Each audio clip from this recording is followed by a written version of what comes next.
Thank you so much for being here this evening. My name is Ken Bradshaw, Superintendent of the Richmond County School System. I hope everyone can hear me in the rear. Let me first welcome everyone to our third public hearing to discuss the Richmond County School System Facility Master Plan.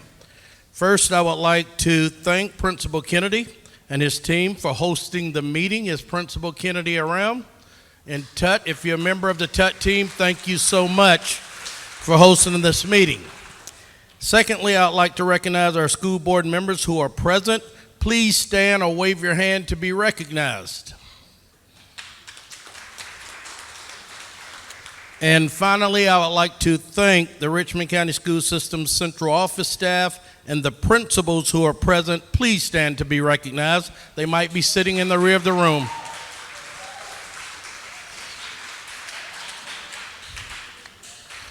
Let me begin by saying this is the time of year where we review our portfolio of schools to see if we are maximizing program offerings and being fiscally responsible. I believe we can do both. If we can do both, student achievement can be accelerated. Therefore, we have partnered with an experienced educational facilities planner to assist us with achieving this goal. While working with our planner, we have learned a lot over the past few months. The company is HPM, and our presenter is Mr. Tracy Richter.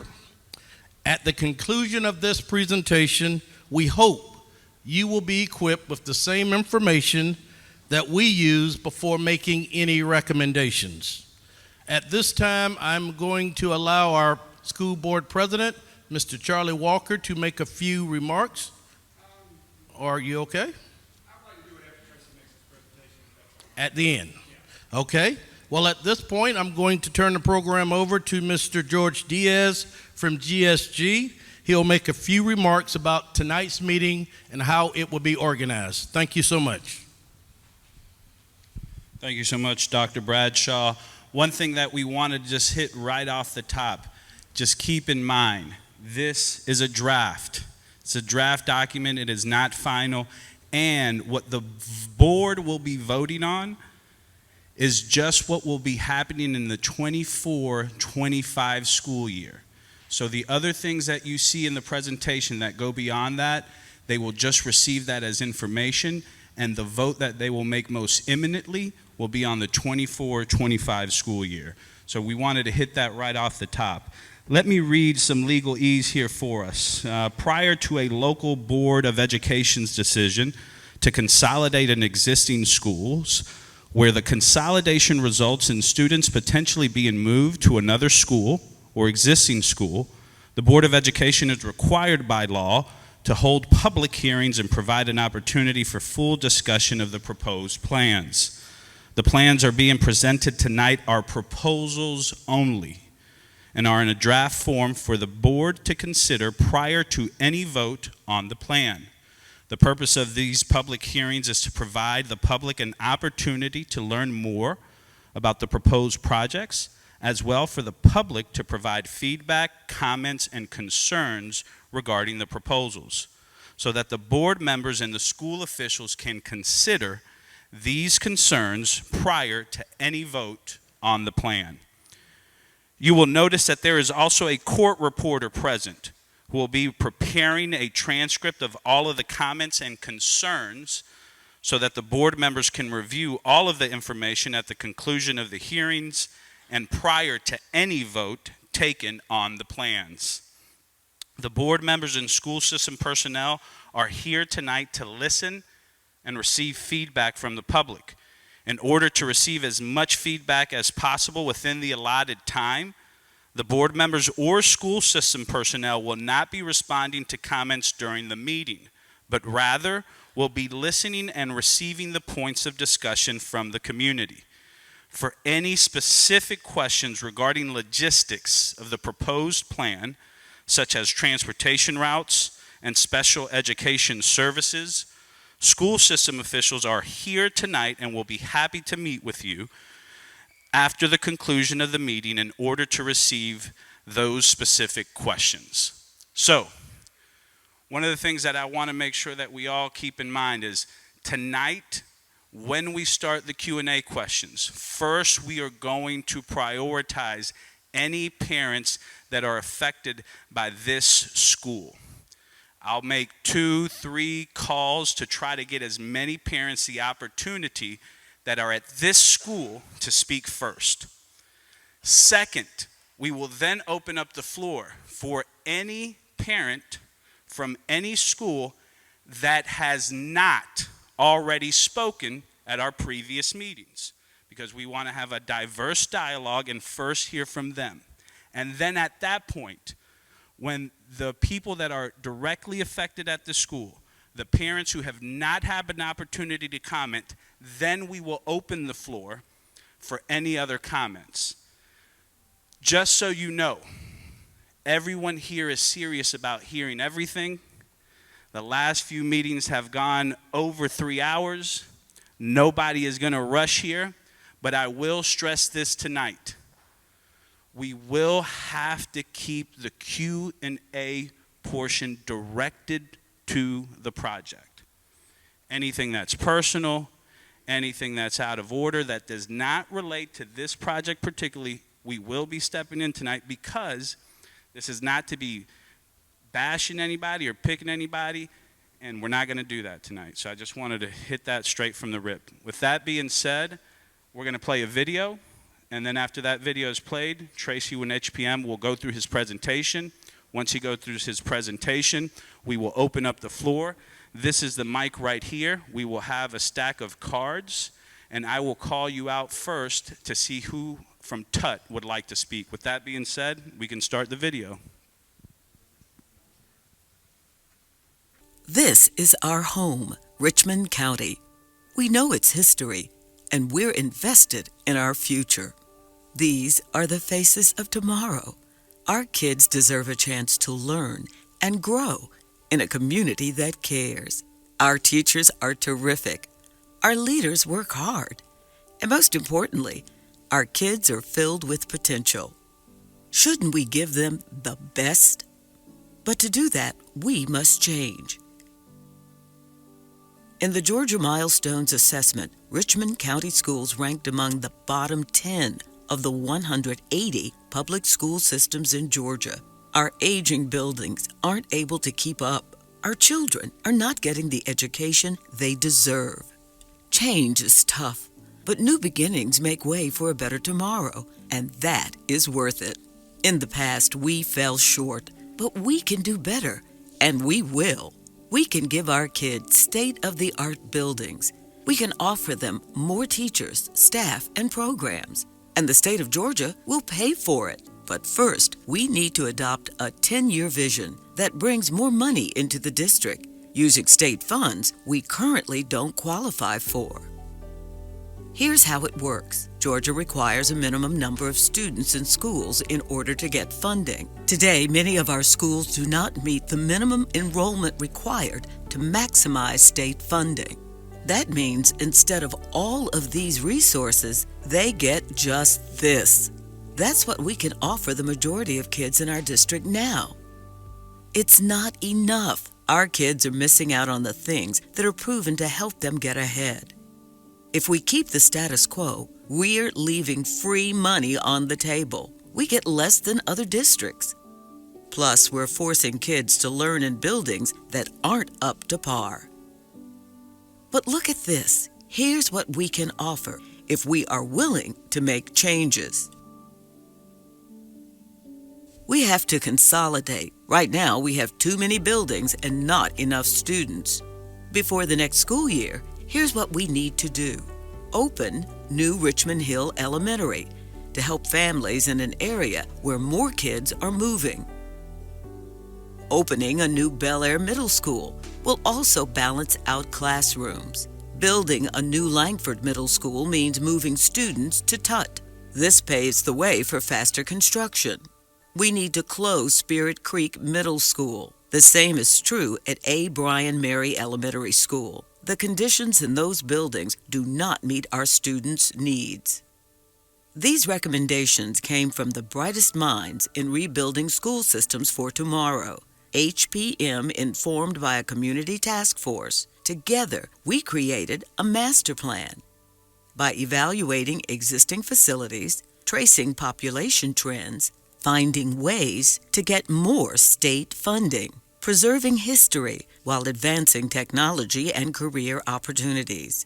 Now HPM is leading community conversations because we can't ensure the future of our children without your help. This isn't easy, but we're going to do things to decrease the impact on our kids. First, we're going to keep as many students together as possible. We're also keeping teachers and staff. Next, not only are we offering brand new buildings to many students, but this will allow others to get much needed upgrades.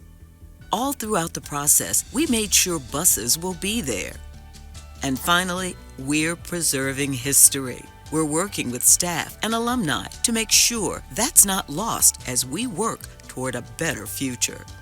These changes are painful, but here are the facts. Studies tracked test scores, grades, and attendance. They all improve when kids move to fully funded schools with better facilities and more programs. Bigger schools don't mean bigger classes. In fact, it means more art, music, and the ability to learn languages and participate in sports. This isn't just happening in Richmond County. It's everywhere. Families are having fewer kids. Our schools were built for more kids than we have. Old buildings have high maintenance costs. According to the Government Accountability Office, 97% of U.S. schools need security updates. 87% are desperate for better technology. Aging buildings impact housing too. Some neighborhoods which once served hundreds of kids will only have a handful. That's why 40% of our students don't stay in the neighborhood boundaries for high school. We need to adjust our school strategy to adapt to these changes. If not, our kids will only get left further behind. We can give our kids state-of-the-art buildings. We can offer them more teachers, staff, and programs. We can build a better foundation, offer world-class education, and ensure a better future. And the state of Georgia will help us pay for it. But first, we must change. Want to learn more about how this impacts your kids, your schools, and your neighborhood? Head to our website. There you can enter your address and see an interactive map showing the changes needed to ensure our kids keep up. This is just the first stepping stone to building a foundation for the future of a world-class education in Richmond County.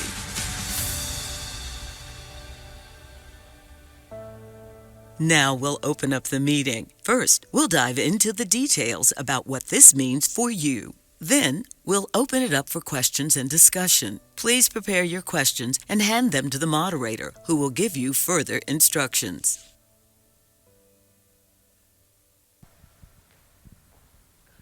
Okay, good evening, everybody. You know, I used to be a middle school teacher, and I used to tell my kids to get up front because it's loud to talk back there. So if you can't hear me, can you hear me in the back? Okay, because it's loud up here, and so I just want to be sure. If this starts to drop, just, Dr. Fryer, raise your hand if this starts to drop on me, okay? So first of all, thank you for welcoming me to your community tonight. My name is Tracy Richter. I'm an educational facilities planner that works with districts just like Richmond County to align facilities to future programs, to align finances and curriculum to make sure your buildings meet the needs of students. As I said, I'm a former educator several years ago. It's been a little while since I've done that. I taught middle grades education for about 7 years before I started doing this about 25 years ago. And, you know, what I found and what we're going to see tonight is a little bit of background about how we got to some decisions we made. Now, the idea is that there has to be a process to get in front of where we are. You know, that to state that this district is still in the bottom 10 in the entire state means some improvement from some way, shape, or form. And one of the ways to improve delivery models and instruction is to make sure our facilities align to the right way, that our facilities keep up with education. Folks, the bottom line is that there's a lot of forces working against education, public education. And it continues to hit the public schools, whether it's coming out of Atlanta, Tallahassee, just go to any capital that I ever see, and they push the charter, they push the voucher, they push the whatever the public schools I can take away, I'm going to try to take away. You have legislators in this city that are trying to fight back on that, and I've met them. I met them on Saturday morning. They're fighting back to make sure that we get all the dollars we can. The problem is those dollars get stretched way too thin. And so part of this is trying to understand why that's happening and why we got to some decisions we got to. Now, I'll also tell you that, look, I don't think we can make everybody happy in a plan like this. And there's just no way to do that. Consensus kind of somewhat is a myth a little bit. I share all the time that I can't come to consensus at my own dinner table. With 2 people or 3 people I share my life and my faith and everything with, and we can't decide what we're going to do this weekend. And so it's going to be hard to come together on some of these things, but I want you to understand how we got there. And maybe this presentation will help us get there a little more. And so I'm going to take you through some background data, and I'm going to take you through the actions for the 24 and 25 school year. And I want to be very clear that, that the board is we're going to ask the board to take action on March 19th on just things that will impact next year. And this is one school that is on that list. Or 2 schools that are on that list. And then we do have a plan for further down the road. And that's important. When Dr. Bradshaw called me last summer, and he saw me at a presentation, and he came up to me, he says, look, Tracy, we got to stop doing things the way we're doing things. We do this year by year, and it's almost, we wake up in August, and we're at a position where we got to figure out which schools we got to close by the end of the year. Well, that's no way to do this. Facilities planning requires a long-term vision. It requires a vision not just in facilities. It requires a vision in demographics. It requires a vision on the students that you want in these schools. It requires a vision in programming and the types of programs you want, whether it be special education, whether it be career and technical education. And if there's no vision for that, the facilities don't matter. Now, I've heard a lot of feedback this week that says all this sounded like was about dollars and facilities. But I'm going to tell you, this is driven in program. The kids aren't getting the programs, and the teachers aren't getting the support and the resources to get the programs in there. The principals out there are stretching their dollars as thin as they can to get as much in the building as they can, and the dollars just aren't there. So it is a little bit about finance, but the finance is more about maximizing the dollars that you have in your building so you can maximize those programs, so we can get and retain the best teachers in those buildings. And so facilities will matter. So understand this is rooted in programs, but a lot of this gets driven by, what's been happening, over time. Make sure this is on. So let's start with demographics. And I think this is really important to start with this because I want people to understand that declining public school enrollment isn't necessarily a product of low-performing schools or bad reputation of schools. There's a lot more that goes into it than that. One of the foundations of trying to get kindergartners to your school district is how many kids are born here. It just makes sense. How many kids get born or how many kids show up in kindergarten? And when there's less kids being born, less kids show up. I can't increase kids if they're not born. Now, not that this makes anybody feel any better, but this is everywhere. This is everywhere that we're working, and everywhere that I work, and everywhere I see. And what I'll tell you is that if I look back to 2014 and I look at the population of Richmond County, I see that the population's increased about 7,000 people. But look at this. We've increased 7,000 people, but we have 400 less births. So we're increasing our population and not having any babies. Now, that's 400. Now, if I look back, right now your biggest classes are your 11th and 12th grade classes. They were born in 2000, 2008, 2007, 2008. Look at that birth. Almost 3,400 babies being born here. That's 900 less than today. Or that's 900 more than today. And so I see this decrease and I see this increase in population. And then we're faced with this housing thing where in the last 5 years, we have noticed that neighborhoods aren't gentrifying again. They're not reproducing kids like they used to. And there's some reasoning behind that. And the example I've given all week, and those who have been in this meeting have heard it over and over, but the fact of the matter is, I'm 53, my daughter's now a sophomore. 3 years ago, I had 2 kids in high school. I don't have 2 kids in high school anymore. I don't have any more kids going in the public school system. I have a house that's way too big for me and my wife, but it's almost paid off at 2.5% interest. Now my choice is I can go to something smaller for twice the price at 8% interest and cost twice as much. It ain't happening. I just told my superintendent last week, you're not getting any more kids out of my house, at least for the next 5 years, because we'll move after that, if we can. And so you have all these things fighting against enrollment and fighting against enrollment that have nothing to do with the public school system. It has everything to do with the public school system can't control. Now what worries me about this is I look at this and I say, what does that mean for the future enrollment out there? We already know that we've been in decline. And so if I look at the historical enrollment, that I might just have to press this harder. Matt, you might have to help me at some point. I can't seem to reach it. There we go. So if I look at the historical enrollment and I look at, again, if I want to track how the school system's going to look, again, remember, the red, and the numbers don't mean as much, and I'll tell you the numbers, but if you look at those dark reds, those are your largest populations. Those are your biggest classes that have gone through. And you can see the bubble, can't you? Those big, real big classes in 10th and 11th grade and going into 12th grade. But look at my kindergarten enrollment. 10 years ago, we had 2,671 kindergartners. Today, we have 2,186. That's 500 less kindergartners than we had just 10 years ago. Now, if I push those kids through the school system for the next 12 years at 500 students a year, and every kid stays, no kid leaves because you're not allowed to, that'll be 6,000 less kids in 10 or 12 short years. Now, folks, that's not doom and gloom. It's just the way demographics work and it's the way populations work. It'll pop back up again someday. But the trends is that people aren't having more babies. They're waiting longer to have children. And then we're not selling our houses as quick as we were just even 5 years ago. And so until some of that changes, there's really nothing to show us any sort of positive trend up. And again, it's not you. And this is a lot of districts out there. And so we have to pay attention to this.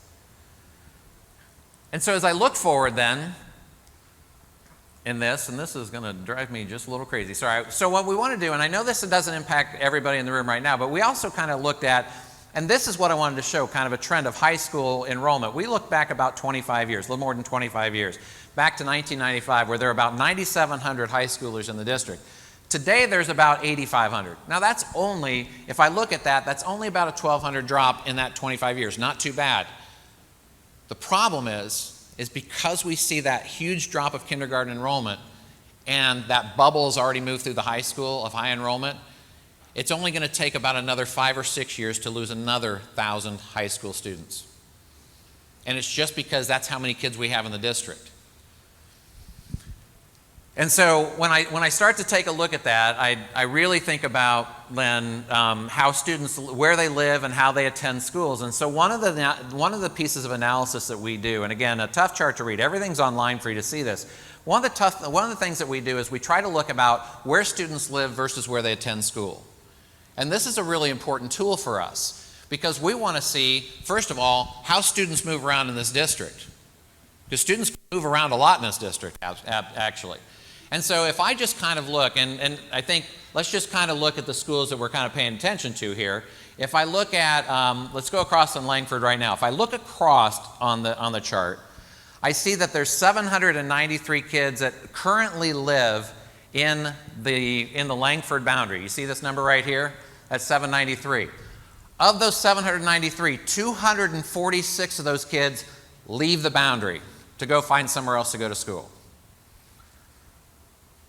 That is, at that point, that's 31% of kids. A third of the schools leave that boundary to go find another school. Of those 31%, 63 are going to other boundary schools, and then the rest are going probably they're actually headed into a magnet probably, or a choice program. Now this happens across the district, and you can see the transfer rates across up to 34%, 27%. At the high school, we have a high school that transfers 40% of their kids out of their boundary. Now, I hear words like tradition and legacy. And then I see 40% of kids leave a boundary, and I think, Kids aren't chasing legacy. They're chasing programs. They're chasing an opportunity. They're chasing the programs and curriculum that they need. And so there is a balance of that.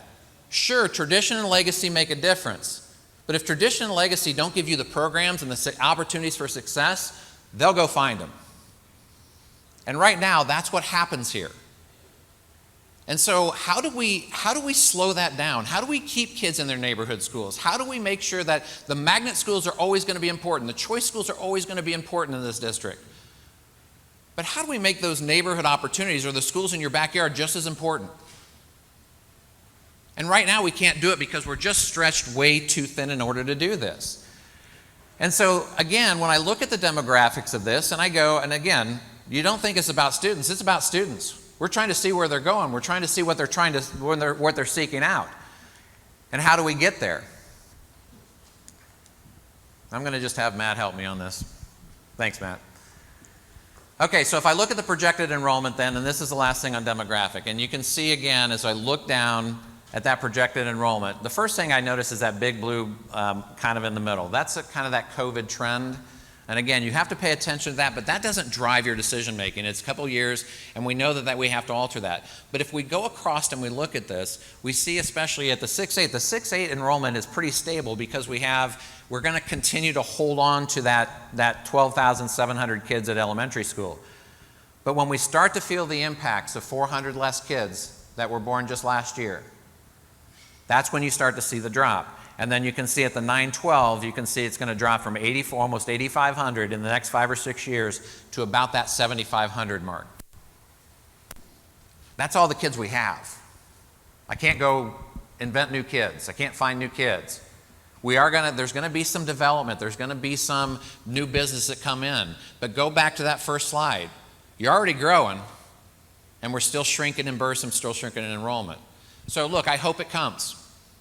But the good thing about having a 5 or 10-year plan is that you can make pivots to that. You can adjust to it. If you do it year by year, you can't pivot. You can't adjust. You have to react. And you just can't react when it comes to facilities and millions of dollars decisions and when kids' lives are at hand. So you have to have that plan in front of you. Matt, go ahead. So if I look at the funding then, and I think the funding is really about, how do we get to maximize dollars in school? I will tell you first and foremost that closing and consolidating schools isn't about cost savings. It never has been.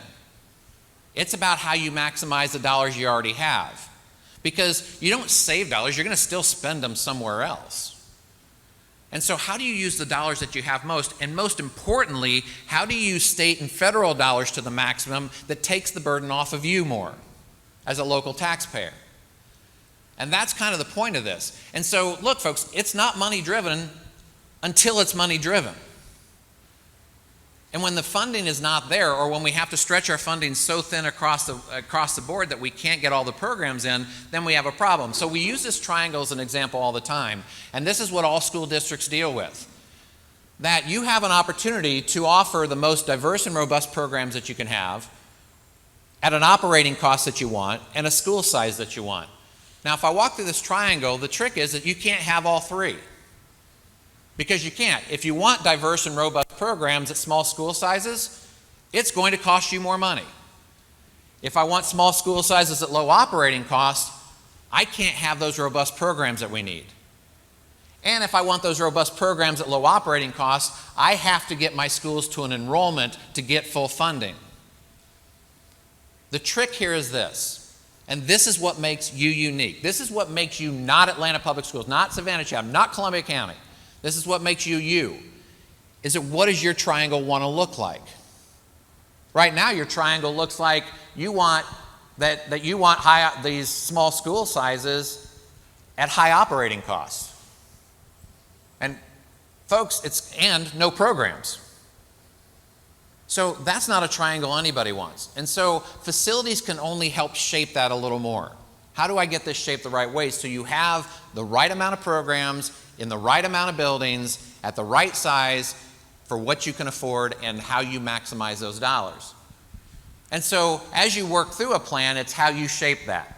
Now, in the state of Georgia, this is your minimum funding and your full funding allowance right here. And so at the high school level, there's at 970 is your minimum funding. And I'm going to show you what minimum funding means in a minute. And folks, spoiler alert, it ain't a whole lot. When you get to 1680, you get to more fully funded schools. But folks, you're not going to have 1,700 student stations in high schools in Richmond County. It's just not something, a size that this county's comfortable with.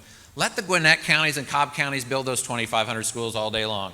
We're just not going to do it here. We don't feel like that this is a community that embraces that size. But we sure would like to get our high schools more to that 1,000, 1,100, 1,200 across the board to try to get the maximum. At the middle school level, what we talk about a lot is 640 is the minimum. I'm going to show you what that means, and it ain't a lot. Or a full funded program at 750. That's not much more. And so we're going to show you how we're trying to achieve those goals. Now, if you look at the minimum funding, 16 of 28 elementary schools can't even get minimum funding because they don't have the enrollment in the schools.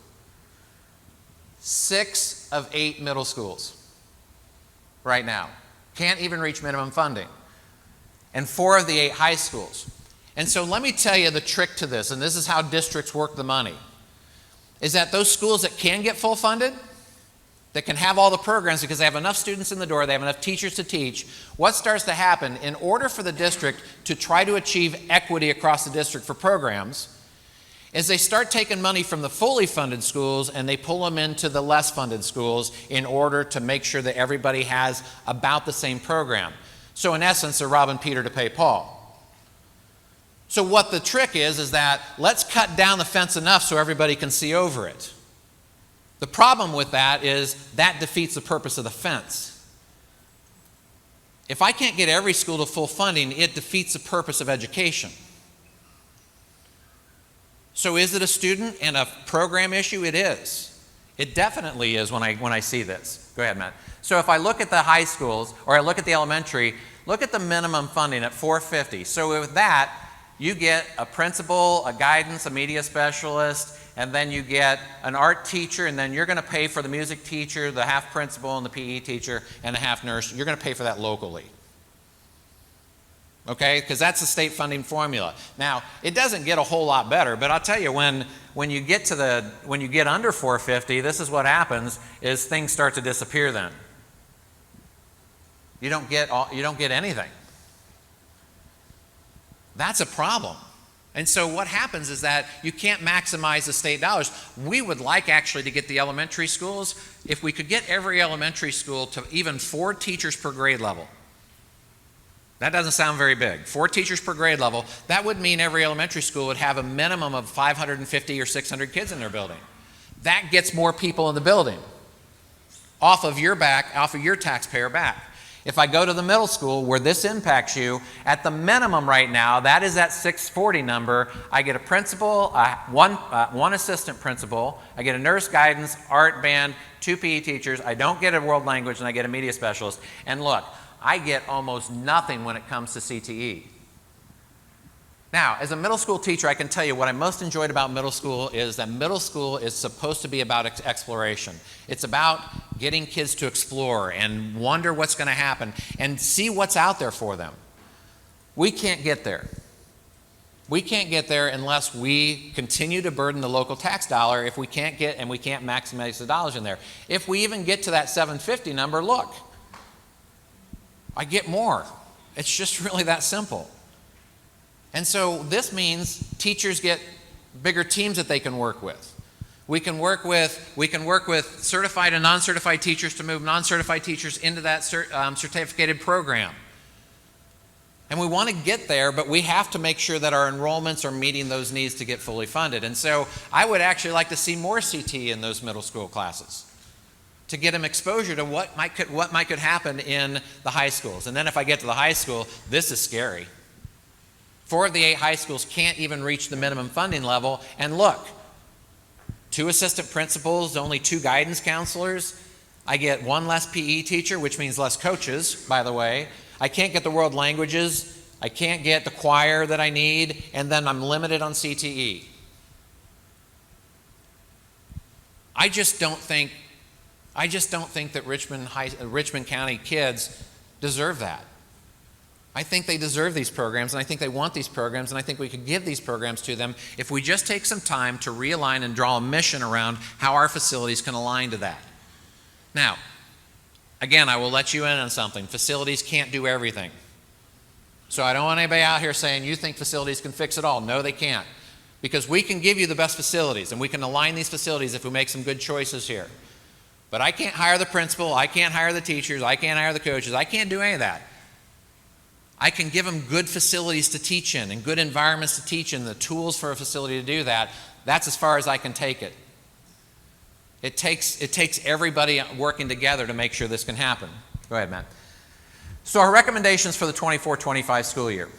Okay, so if I look across the board, I see that I've got Richmond Hill taking that K-8 school that's there. They've built a new elementary at the Richmond Hill area, and they're going to make that K-8 the middle school and open up the elementary school. When you see the letters NPU, those are planning units, neighborhood planning units that we call them. Neighborhood planning units actually help us plan a district. They can build the district neighborhood by neighborhood in order to create better boundaries for us. And so as we look at those planning units, and I'm going to show you a tool that you can see your planning unit, that we're going to move some planning units in order to balance those enrollments out there, okay, to make sure that we're getting full funding where we can get full funding. Now, where this starts to affect the Tutt and Langford communities is when I start to talk about the Bel Air Middle School. Okay, in the Bel Air Middle School, what's going to happen is that, of course, the Bel Air boundary, elementary boundary is going to go into that building, but also we're going to look at Copeland and Reynolds are going to be full feeders. So that impacts you guys, okay, because we're going to move a complete elementary out of this feeder pattern to go to Bel Air. And the reason we're going to do that is to open up space and to have enough room when we move the two schools together, when we combine the two schools together, that we're going to have the appropriate enrollment where the middle school is not 1,000 kids, where we have it at the full funding and keep it at a reasonable enrollment. Try to get around that 700 and 750 number for the middle school. And so in order to do that, though, we have to change around some of the elementary feeder patterns. Now that happens in the Bel Air move, and that's going to happen this year. So in the 24-25 school year, that Copeland elementary boundary, the middle school kids that live in the Copeland boundary are all going to go to Bel Air. Okay, so that impacts what the Langford kind of feeder pattern would be. Does that make sense? Everybody kind of knows that geography. Okay, and then the idea was, and there's a reason behind this, and this is, I think, part of what people are probably wondering about a lot, is that we talked a long time about, do we wait to combine the schools until the new school gets built? And we did talk a lot about this because the problem that we have with that is that if we have to do that, we have to stage the new construction of that on that Langford site. Okay, I'm not even going to call it Langford. It's on the Langford site. Okay, we'll talk about name, we'll talk about all that later. But so on the Langford site, if we have to do that, we have to do it in stages, which means it's going to take an extra whole year to build that middle school. Taking another year costs millions of dollars to do. And so what we thought about was, what if we went ahead and made the transition for what would be the rising 7th and 8th graders, and then the new 6th grade coming in? What would happen if we just combined them for next year, and then we can take a whole year off of construction and in 2 years open the new middle school? Now that was our thinking behind it, okay? And so I know that there's probably people wondering, would it even fit? Well, keep in mind that we've already moved an elementary feeder completely out in order to already reduce the population. And we've looked at kind of those feeder patterns, the neighborhoods that are coming in, and how do we make that work? And so if I look at, and then we've got some closures that we're looking at also, and closing Spirit Creek and closing Mary. We went out and had those community meetings the last couple nights. We heard a lot of good input on this. We've heard a lot of good input on some of the stuff that's going to happen beyond that, and I'm going to talk in a minute about. But you can see how this is going to work. And so I want to take you just very quickly is that, and again, all of these maps are online so you can see them, and I'll show you where to find them and everything like that, so you have access to them. But you can see how now in the new Bel Air, you can see how it pushes a little further east over there and it absorbs kind of that.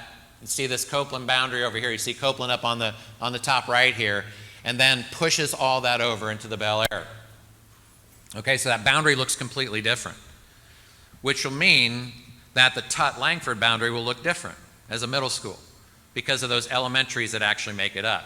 And so with that then, we do have, and we know that the capacity in here, and the one thing that we do is we always look at the live-in enrollment.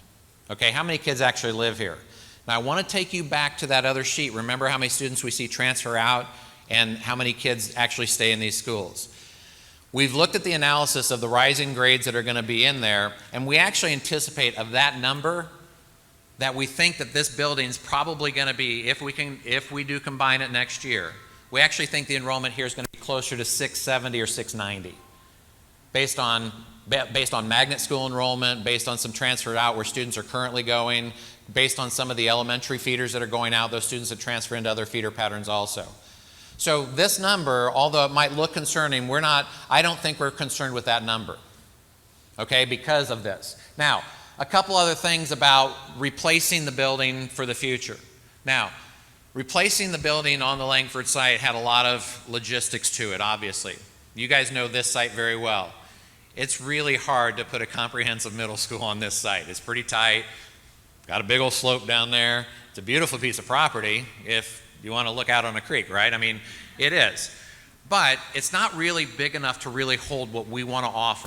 You know, full athletic fields, practice fields, those kind of things.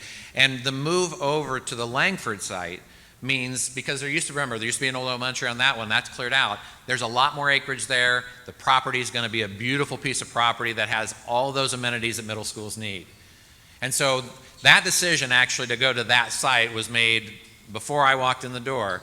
But as you look at it, that now we're in design, it's already in design. We want to start to get people involved now in how it's going to look and do all that stuff, and that's down the road a conversation we're going to have. And be able to start that first phase of construction this year, believe it or not, if we can make this happen. And so 2 years down the road, state-of-the-art middle school for the students that stay in the Tutt and Langford boundary.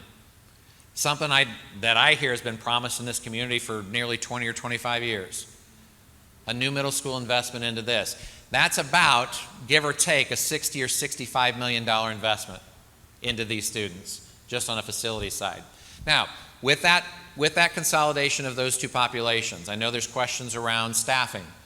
The intent isn't to break up staff. The intent is to take whole staffs and move them together and work with, and HR to work with all personnel to make sure that they're getting the assignment and moving together as much as they want to. That's one of the biggest priorities, making sure those teachers are consistent with their students. You know, middle school is a short time to spend with kids, but we get attached pretty quickly. I'm looking at teachers here. We get attached pretty quickly to those kiddos. But we want to make sure we keep those staffs intact. The other thing is that the IB program will be offered to all students. The IB program will be more flourishing. We want to continue to improve that. Increased number of exploratory offerings, 6.5 of those. So there's a lot of benefits to coming together for the students from a programmatic standpoint. And again, I get closer, we'll likely be close to that 700 number, which gets us really close to a fully funded middle school, which means we get the staff, we get the support for the staff, we get all those exploratories, which I just said 6.5 exploratories, that's a great offering for the kids. And the full IB program too, and the access to the full IB for all students. So there's a lot of programmatic benefits to combining also. Look, I know that's a tough move, and then just to move back in a couple years. But I think in the long run, what's going to happen is that technically the students that are going to see the moves are going to be these students will make one move, and then by the time the school is built, you'll have a new 6th, 7th, and 8th grade. Literally, you'll have a new 6th, 7th, and 8th grade. They'll only move once, and they'll move over to the new Tutt Langford facility over there. And so we tried to minimize the student movement also. And so it was a thought that how do we make sure that we do the least disruption as we can while we're doing a full construction project. And folks, that isn't always easy. And so the new boundary kind of looks like this. It looks different, certainly. And we know that we're going to have the space to do that here. And so, so that is the plan for this area right here. Go ahead. Now, and then again, and these are things you can look at. I'm not going to cover very tight on tonight because we've covered them in other meetings, but closing Spirit Creek and then closing Mary.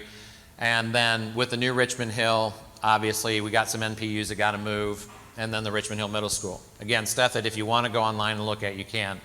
Now, there's a longer-term vision that has a huge impact on this district that I think we need to pay attention to, because it has an impact on students who make choice. It has students who have an impact on the high schools they're going to attend in time. And so the first thing we want to talk about is how we have to get there. Next year we have a couple more schools that we have to look at for consolidation on the elementary grade level. Now, we've held Gracewood off a little bit because we're still monitoring enrollment. We have declining enrollment in the southeast part of the district. There's a lot of schools down in that area, and it's still very rural too. And so we're trying to figure out that we know we can reduce one elementary and get kids actually closer to schools, and by closing one, we can get 3 elementaries up to full funding. And so I know that's a tough move for that community, but it benefits a greater whole. Now, also in Jenkins White, we anticipate with the closure of subsidized housing in that area that the boundary is likely only going to have 100 or 150 kids next year. And by the city closing down some of those housing areas, it's had a big impact on enrollment. Nothing the school district did. It's a city decision to go to more and talk about how do we improve living conditions for citizens there. Now, the bigger moves that happen talk about the high schools at mostly Josie and mostly at Glen Hills. And the first one is a domino effect that, and when you take some time to read through it and you take some time, and I'll explain it to some extent, but I met with the Josie community today. I met with the Josie Alumni Association at lunch today. And we had 60 or 70 people in the room at lunch, and it was a real productive discussion. But the idea here is that we want to try to look at how we get middle school feeders closer to high schools and how we improve those high school campuses. And so one of the first moves that we want to make is to move the A.R. Johnson program out to the RCTCM building. Now, again, I want to be very clear, because this got out there, and it got cleared up last night, and it got cleared up really nicely last night, is that we're not discontinuing any magnet program in this district. The magnets stay. The choice schools stay. What we're trying to do is we're trying to actually encourage program and continuous program improvement there. Be able to grow the programs if they want to grow. But in order to do that, so to move the A.R. Johnson, but we're also paying attention to the neighborhood feeder patterns. Now, by using Murphy and Hornsby and combining those 2 middle schools, again, we can get to that 700 enrollment at a fully funded school building. And so, but we would have to use the A.R. Johnson building. Now think about that. That has a relationship to Laney High School. And there's a good relation, and if you could build a relationship between the elementary and the middle school and the high school, shared resources, those kind of things, we'd like to see that combination happen so we can strengthen that Laney feeder pattern. Now, also then we would do some selective demolition. Then we would be able to move the Josie kids into the Murphy Middle School building, and then we would do some selective demolition to the Josie High School and build a brand new state-of-the-art, comprehensive, it'll combine with the Murphy existing space and the Marion Barn space, but it would be a brand new state-of-the-art choice high school at Josie that has full-blown career tech pathways in a brand new state-of-the-art facility. To the tune of, we're looking at some estimated things out there, to a tune of almost $30 million of reinvestment into a full-blown career choice opportunity at a comprehensive high school. And so there's some work to do with the RCTCM program and how the programs from there that could move over to grow in that would work. And there's some curriculum things to work through with A.R. Johnson and how that's going to look. And right now the plan is to leave it at that RCTCM campus, but there's still a lot of discussions that we're having with the Johnson community. I'm going to go out and speak to them in a couple weeks too. But we've got some time to do this. We've got time to develop this thought process and how we get there, but now we have a roadmap. And so what will happen is that the feeder patterns for Josie will go away. They'll actually feed back into they'll feed into the Laney, into the Butler feeder patterns. But the Josie boundary will always exist. And the students that live in that Josie boundary will always have first access into that school because it's a neighborhood, comprehensive, district-wide choice, career-focused building. So you can get a high school diploma and you can have career pathways both. And the neighborhood boundary will never ever disappear. They just won't have feeder patterns where we'll track students the other way about getting them through programs. Now, also in this, because of the move at the Hornsby and Murphy, the thought is that we wanted to make sure that we develop a full middle school campus, just like we want to do with the Tutt Langford. And there's some limitations on the site with the C.T. Walker building. It's at the end. And so the thought was that we can, if we demolish that building, we move the C.T. Walker, which again, the C.T. Walker's program always will exist. But we move it to the Tubman building with significant investment in that building on playgrounds, on circulation, on queuing, on classroom and technology. The building's a really good building.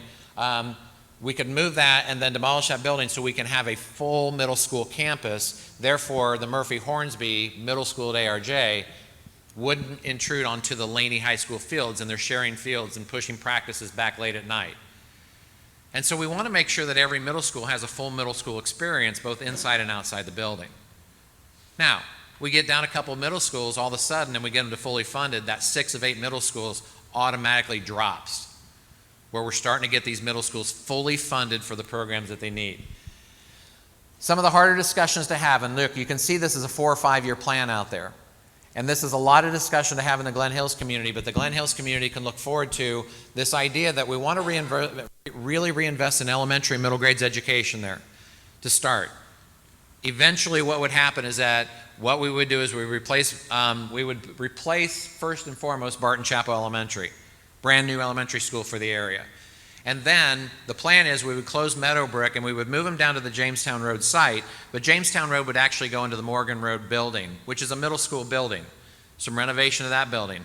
What excites me about an elementary school that moves into a middle school is middle schools have full competition gyms, they have theaters, they have science labs, stuff that elementary kids don't typically get and they'll have access to. That's a really positive move. But we only want to put enough money in there to hold it until we can get to our next SPLOST program to eventually put a brand new Jamestown Road Elementary on the south side of that Glen Hills feeder pattern.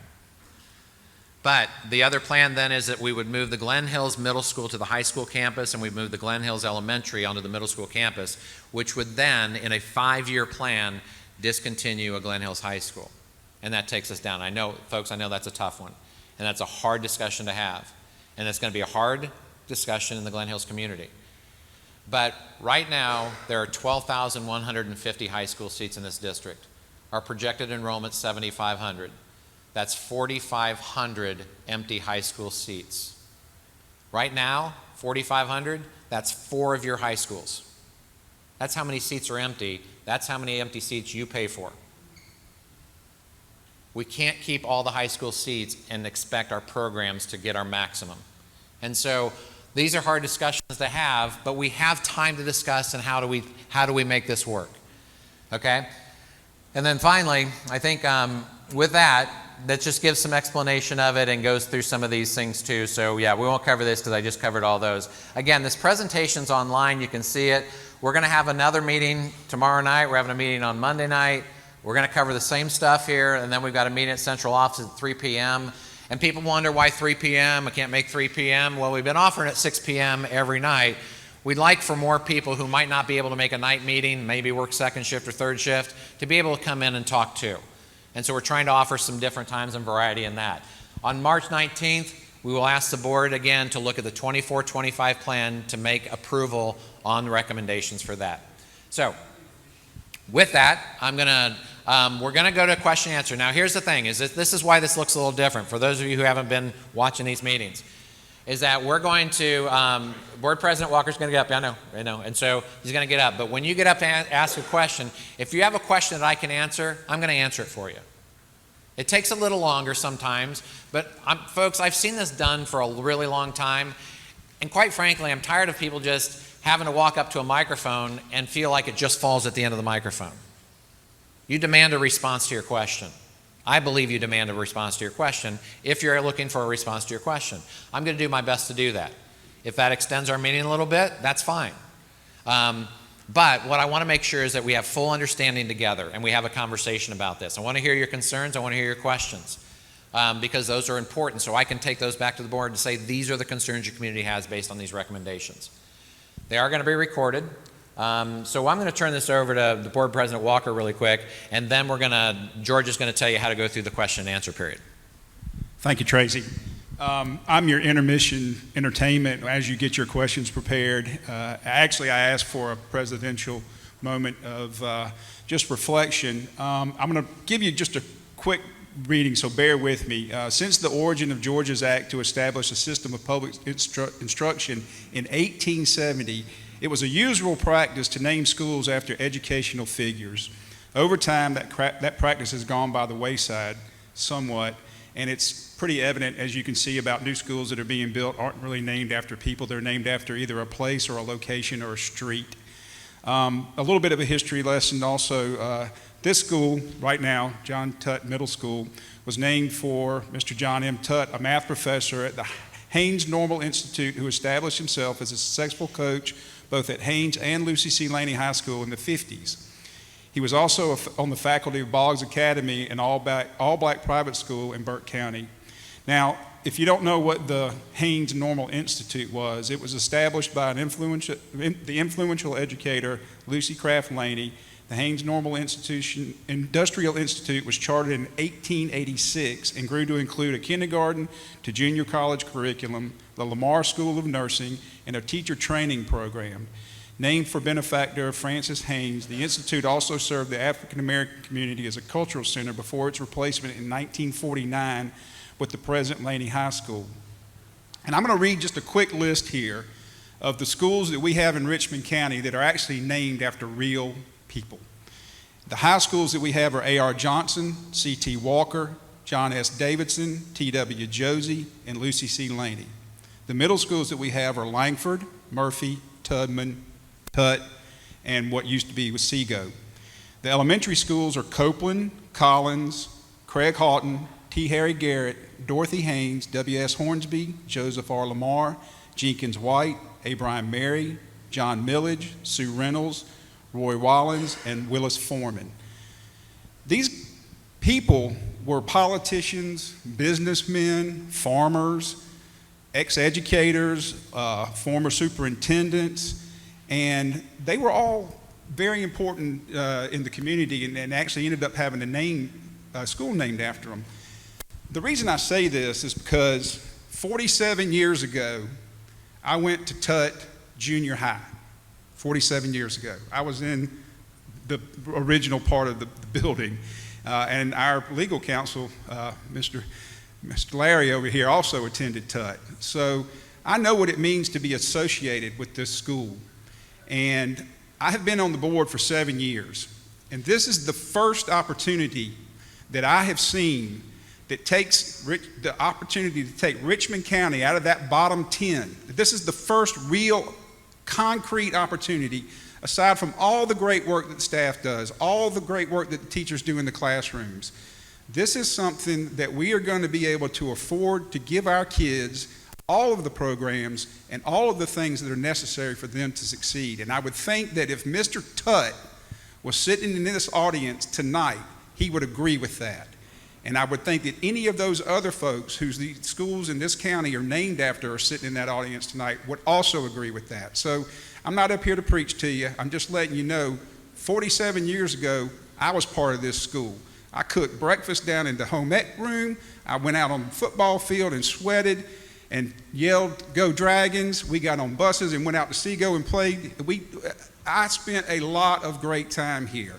But for me to think that because this is going to go away is going to diminish me somehow, and my position on the board shows me that by the fact that we are able to provide what the kids who are in school today, the ones that are doing the learning, that need the education, those are the ones that we need to think about. Myself as an alumni here, if it's a sacrifice to say that, you know, the legacy, I want to tell y'all this too. It is not the intention of this board, any of the folks on the board, to do away with any of the legacies, and I think that was part of Tracy's presentation.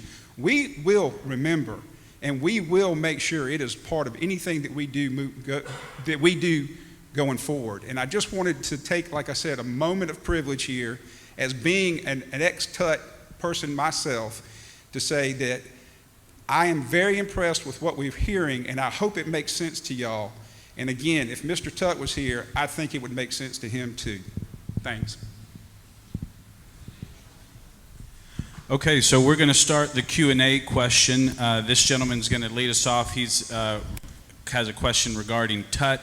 Are there any other questions right now regarding Tutt with the cards that have been passed out? Come on. Are there any? Is there anybody who if you don't have a card and you want one, raise your hand. We'll get it to you. And sir, you can start with your question.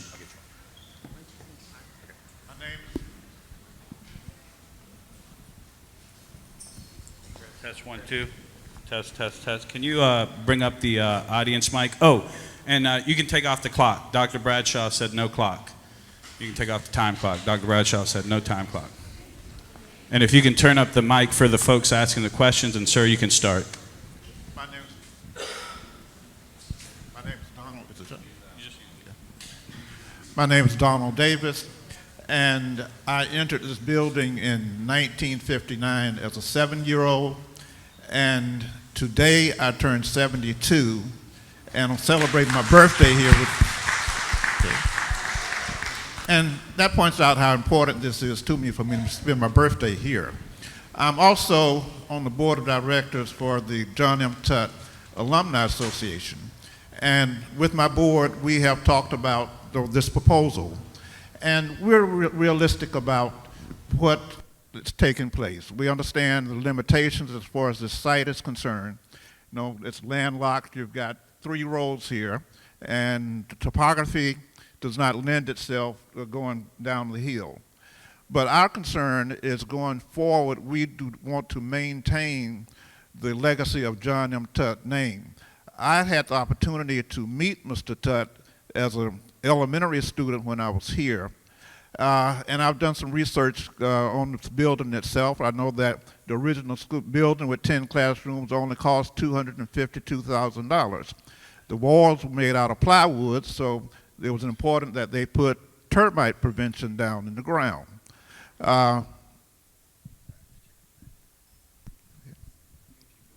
So our concern as an alumni association and other members that have attended Tutt here, that name be maintained. I was glad to hear Board Member Walker address that just a moment ago. So once again, having come here in '59, spent 11 of my 12 years in this building, graduated, for some of you that may not be aware, Tutt was a high school. We had 2 graduating classes, the class of '69 and my graduating class of 1970. So once again, our plea as the new school is constructed, that it fulfills our request that our legacy through name recognition of John M. Tutt be part of that. Thank you. And can you give him your name for the record? Donald Davis. And I think Mr. Davis deserves a happy birthday song today. Happy birthday to you. Happy birthday to you. Happy birthday, Mr. Davis. Happy birthday to you. Thanks for spending it here with us, Mr. Davis. We appreciate that. So, and look, and I asked Mr. Davis to speak first because I want it to be on the record how much you want legacy and tradition move forward. And I think in the design of the new building, pull as much from here as you can, preserve legacy through good construction that recognizes the legacy and name. And that's why I wanted, and I think it's a great thing. The board does have a process of naming schools that you'll go through. Be a part of that process, please. Be a part of that process. Let the board know. This board wants to hear that input and really look forward to bringing forward that legacy. Thank you again, Mr. Davis. Yes. Yes, ma'am. Hey, I am Effie Culling, and Hi, Effie. I am that triangle. I am an employee. I'm a coach. And thank you for your presentation. Very good speaker. Thank you. I was on the SPLOST committee representing the 1-cent sales tax from the beginning till last year, till I got removed. And then I am a parent. All 4 of my kids went here, and 1 did go to magnet school. And I can tell y'all parents, Abraham Mary Tutt in Westside is an excellent program. All 4 of mine graduated from higher learning with honors from college. So it can happen. I got a construction management nurse, an electrician who teaches at Augusta Tech, and one that's raising her babies, but she took x-rays. So I have all fields, all 4 went to Tutt, and it was an excellent program. It still is an excellent program. My coworkers are the other family members that when your kids come to school, they know they are loved and cared at when they come to our school. A little nervous too. I'm also a taxpayer. I live less than a mile down the road. And I can tell you when my husband and I, and thank God you took that 3 minutes off. Sorry.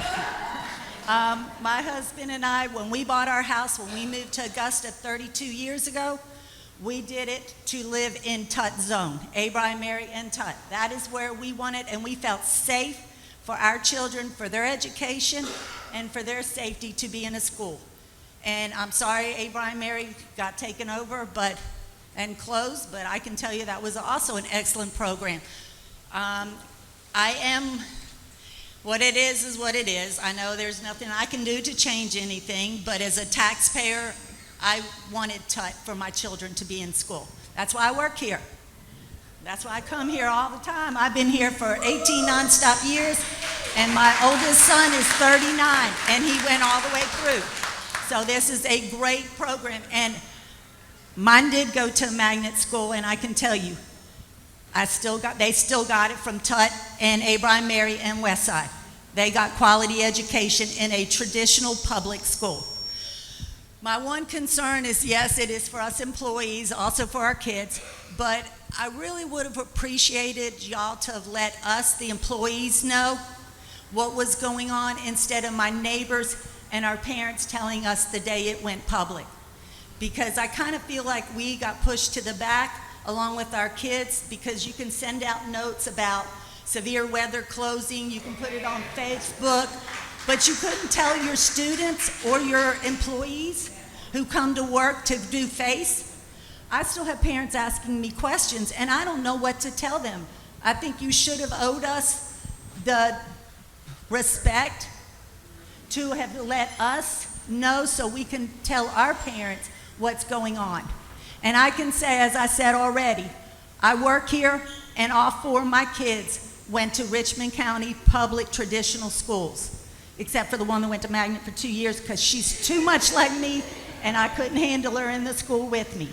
And she went to A.R. Johnson when I had to drive her both ways. They didn't have a bus for her back then, and she's only 27. And I see you nurse at Wellstar. So that's it. I'm just sad that it's gone to that because our kids will miss. Okay, thank you for that.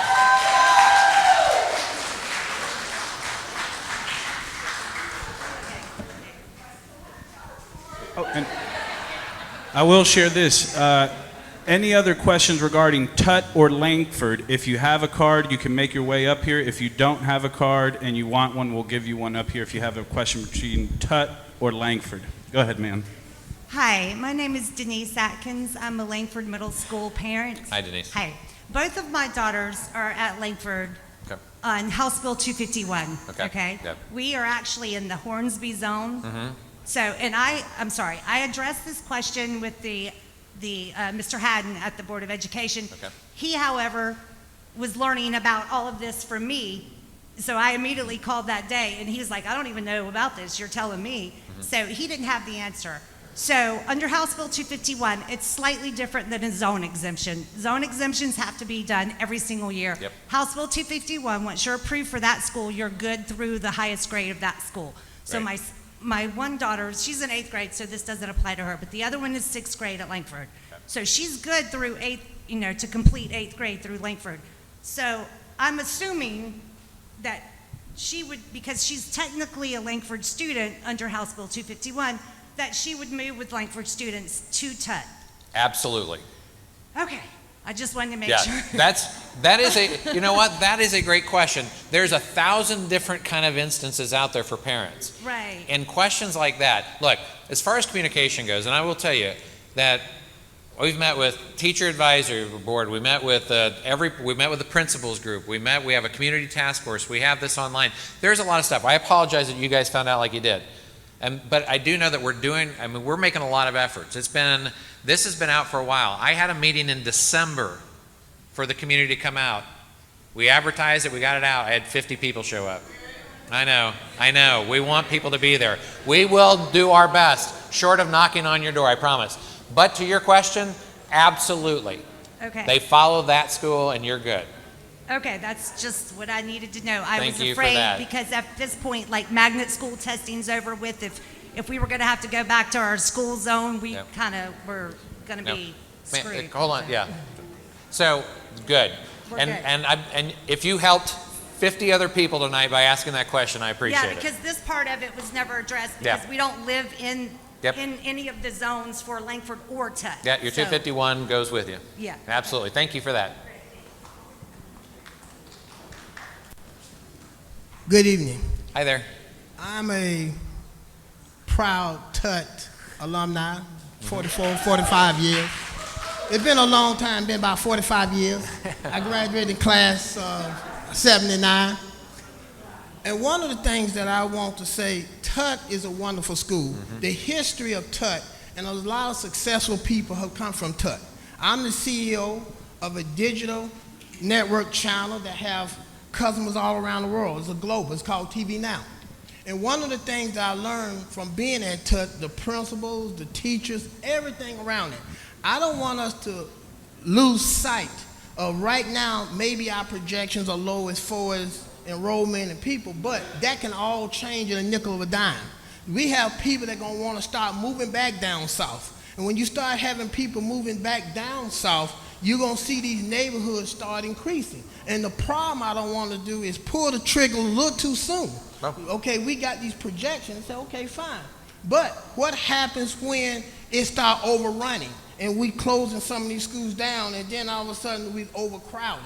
So one of the things we got to start looking at trends. I know trends happen to be, okay, our numbers are down, but I also see that people going to want to start moving back down south, and families going to want to start moving down south from up north. So I want to take in that consideration, especially at the school right here that has a history of success and have a history of people doing very well at Tutt. And if you look at the success story at Tutt, you will see a large amount of successful people came from the public school system. Agreed. So we have to start pushing that fact that look at success stories of the public schools, especially at a Johnny and Tutt. Thank you. Thank you, sir. Thank you, sir. How you doing? Good, how are you? My name is Brian Baldowski, for the record. I am a Richmond County alum. I went to Gracewood, Seago, then to A.R. Johnson. I have two daughters that go to C.T. Walker, and I am currently a teacher here at Tutt Middle School. And so I appreciate, I think I've watched the first two meetings, so a lot of my questions were answered, and I think you've done a great job explaining everything. And I understand that, you know, it's kind of our own fault. We just didn't have enough babies. I mean, my dad had 6, I only had 3, so I understand the direction it's going, and I think it's a good plan. My question or my statement is, and I appreciate Mr. Walker touching on the history of Tutt, and Mr. Davis as well. And we also have Dr. Walker back here. And Dr. Walker, did you just publish the book on John M. Tutt?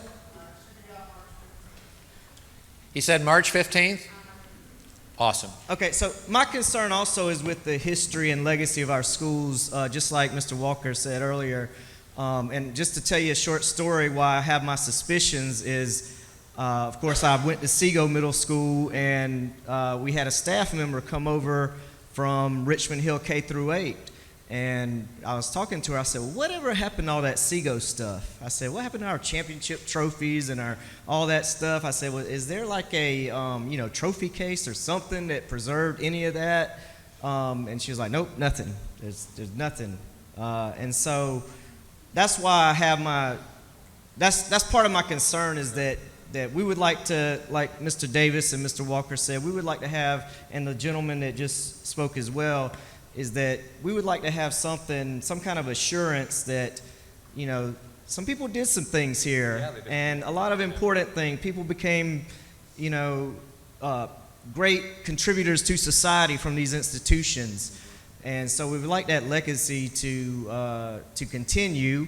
I mean, I know these changes are necessary, and we'll, gladly welcome our friends from Langford, We'll get them some nice Tutt merch, and it'll all be copacetic.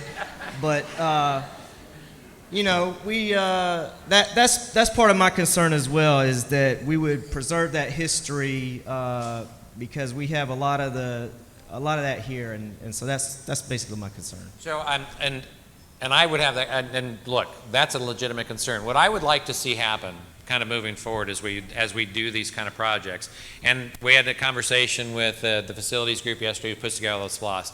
One thing I'd really like to see happen is I'd like to see kind of the school community, the alumni group, get involved during design. Now the school's in design right now, and the basic layout's there. But I think that involving the community in that process with the design professional, with those guys, and even for me to help along too, is to be involved in that design. And you're not, I mean, we're gonna have the space types we have, we're gonna have all that. But how do you pull stuff out of this building that makes a difference into that design? How do you pull just the loose stuff, the trophies, the banners, the things that you can incorporate in? Is there a mural wall that has to be preserved? Is there something, I mean, there's all kinds of stuff in history preservation that's really important, even in brand new buildings. And so I grew up in rural America. We used to take the old block of the school name and put it in the new school building in the front when we would tear down schools. And that happens in the Midwest all the time. And so I think there are ways to bring it forward and to make sure they're in there. So I would encourage this process to do that.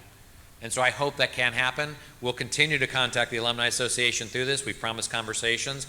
We've got 2 years this building opens. This conversation happens for the next 2 years. And if I'm still here working and Dr. Bradshaw wants me to, I want to make sure that we're accountable to that. And so I'll make sure in this process I'll stay accountable to it for you guys. All right. I Thank you promise so much that. for everything. Thank you.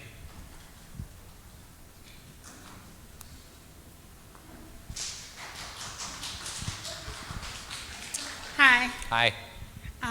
I'm a parent and a volunteer and a potential substitute for the area. So I know there's a lot of vacancies when it comes down to teachers on a day-to-day basis. When we combine the schools, Langford and Tutt, all the other schools that you're going to combine, what would happen to the classroom size and then the teachers? How would it help with the ratio? Because right now they're having issues currently, even though that it's depreciated in kindergarten, but in middle school, they still have 35 students and one teacher, and it's really hard to control the classroom. Yep. So are they going to combine together? Yep. The teachers, are they going to combine together? Yeah, I mean, first of all, the whole staffs come together and work to do that. That'll happen. And this is a good question. I should put this in my presentation more to make sure we're clear. That here's the thing about class size, and I understand that happens. And sometimes, a lot of times, class size is due to how many teachers you have come in and how many teachers you can afford to come in the building, Right. and stretching those resources.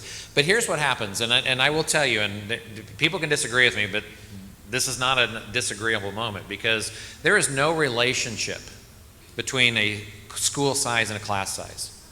There just isn't. There are schools that have 2,500 kids in them that keep 20 kids in their classroom, if they have the right amount of classrooms and they have the right amount of teachers.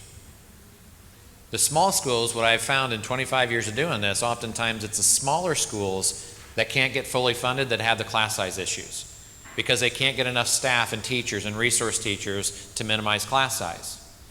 And so when we combine population, one of the things that we figure in our capacity number is a maximum class size, that we don't want to overcrowd the building, we don't want to overcrowd classrooms. Now, What's overcrowded? What's that? What's overcrowded? What's overcrowded? Yeah. I mean, we have enough room. Now, we've built some capacity in these buildings that even 100% there are still classrooms open. And the reason we do that is that we want to make sure in a capacity that there are open classrooms for like research, pull out for speech, pull out for those kind of therapy and one-on-one instruction. So we know that we have some extra space built in our capacity number anyway. Okay, and so we don't want to overutilize the school. The new building actually is going to be built for 1,000 students. So we know there's plenty of space in the new building. And we know that we'll have enough space. Those transfer rates in the magnet schools, those kids aren't moving out of those buildings. We know that they're going to maintain that. So the class sizes will maintain class size. Now here's and I'm going to tell you this. People ask me, can you guarantee that? And I can't. And the reason I can't guarantee that is because schedules work really weird. That when students go to band or when they go to choir or they go to exploratories, at the middle school and high school, what happens is that everybody has to take English, everybody has to take math, everybody has to take social studies. And so you get some times where those classes, especially at high school, a 9th grade class can have 35 kids in it because they have to take English and they don't have enough English teachers to teach 9th grade English. But the next period, in the classroom right next door, AP Calculus has 12 in it. And so it's hard to manage period by period all the time. And so what will happen though is that if you can get buildings to being fully funded, which means full staffing, that helps to stabilize class size. So we don't see those bigger fluctuations. And it takes a minute to get there because they have to adjust into the new enrollment. But that's the goal, is to make sure that is minimized when we can.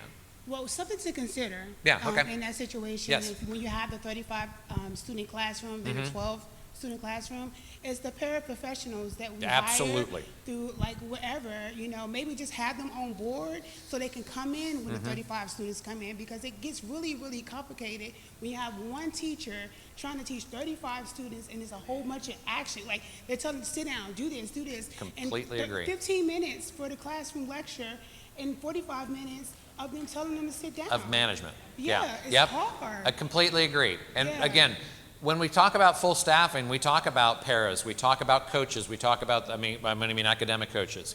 That helps that. Yeah. And so, completely with you. Yeah. Keep coming to a microphone and saying that, because will. I believe that. Another thing, what about the PTO and the PTA? How are they going to combine from the different schools? Are they going to just like conform into one? You'll be one school. Yeah. But So. the PTO and the PTA are associations that are attached to the schools. So Well. how would that work? So it's going to be one school, okay? When the new building gets built, it's one school anyway. And so Yeah. there'll be one PTO, PTA, whatever the term is here for that.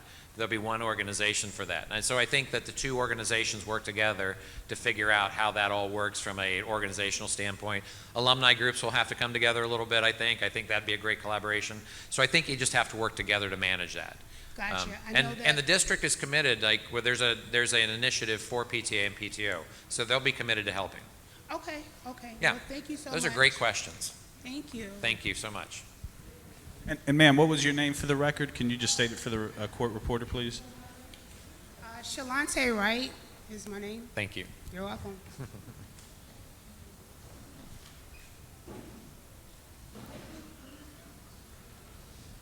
Good evening. Good evening.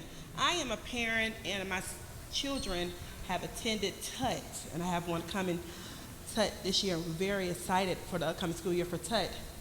To hear the changes is, a little disheartening. I want to state the question that she just asked you.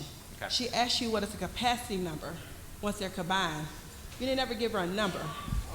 So I was waiting for a number. Okay, so if I go back to that chart, Okay. so we calculate the capacity just to be about 705.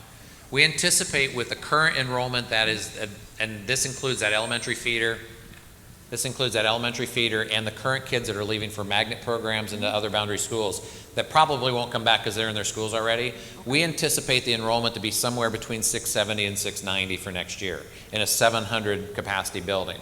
Now, once again, when we figure capacity, we figure extra space because we know we should have resource spaces in buildings. And so to utilize every classroom unit to do that, we'll have the space for that many students. We know we will. And that's here at Tutt. Here at Tutt, right? yeah, for the 2 years, yeah. On the hill where it's not much, so you're gonna have like porta potties in the back?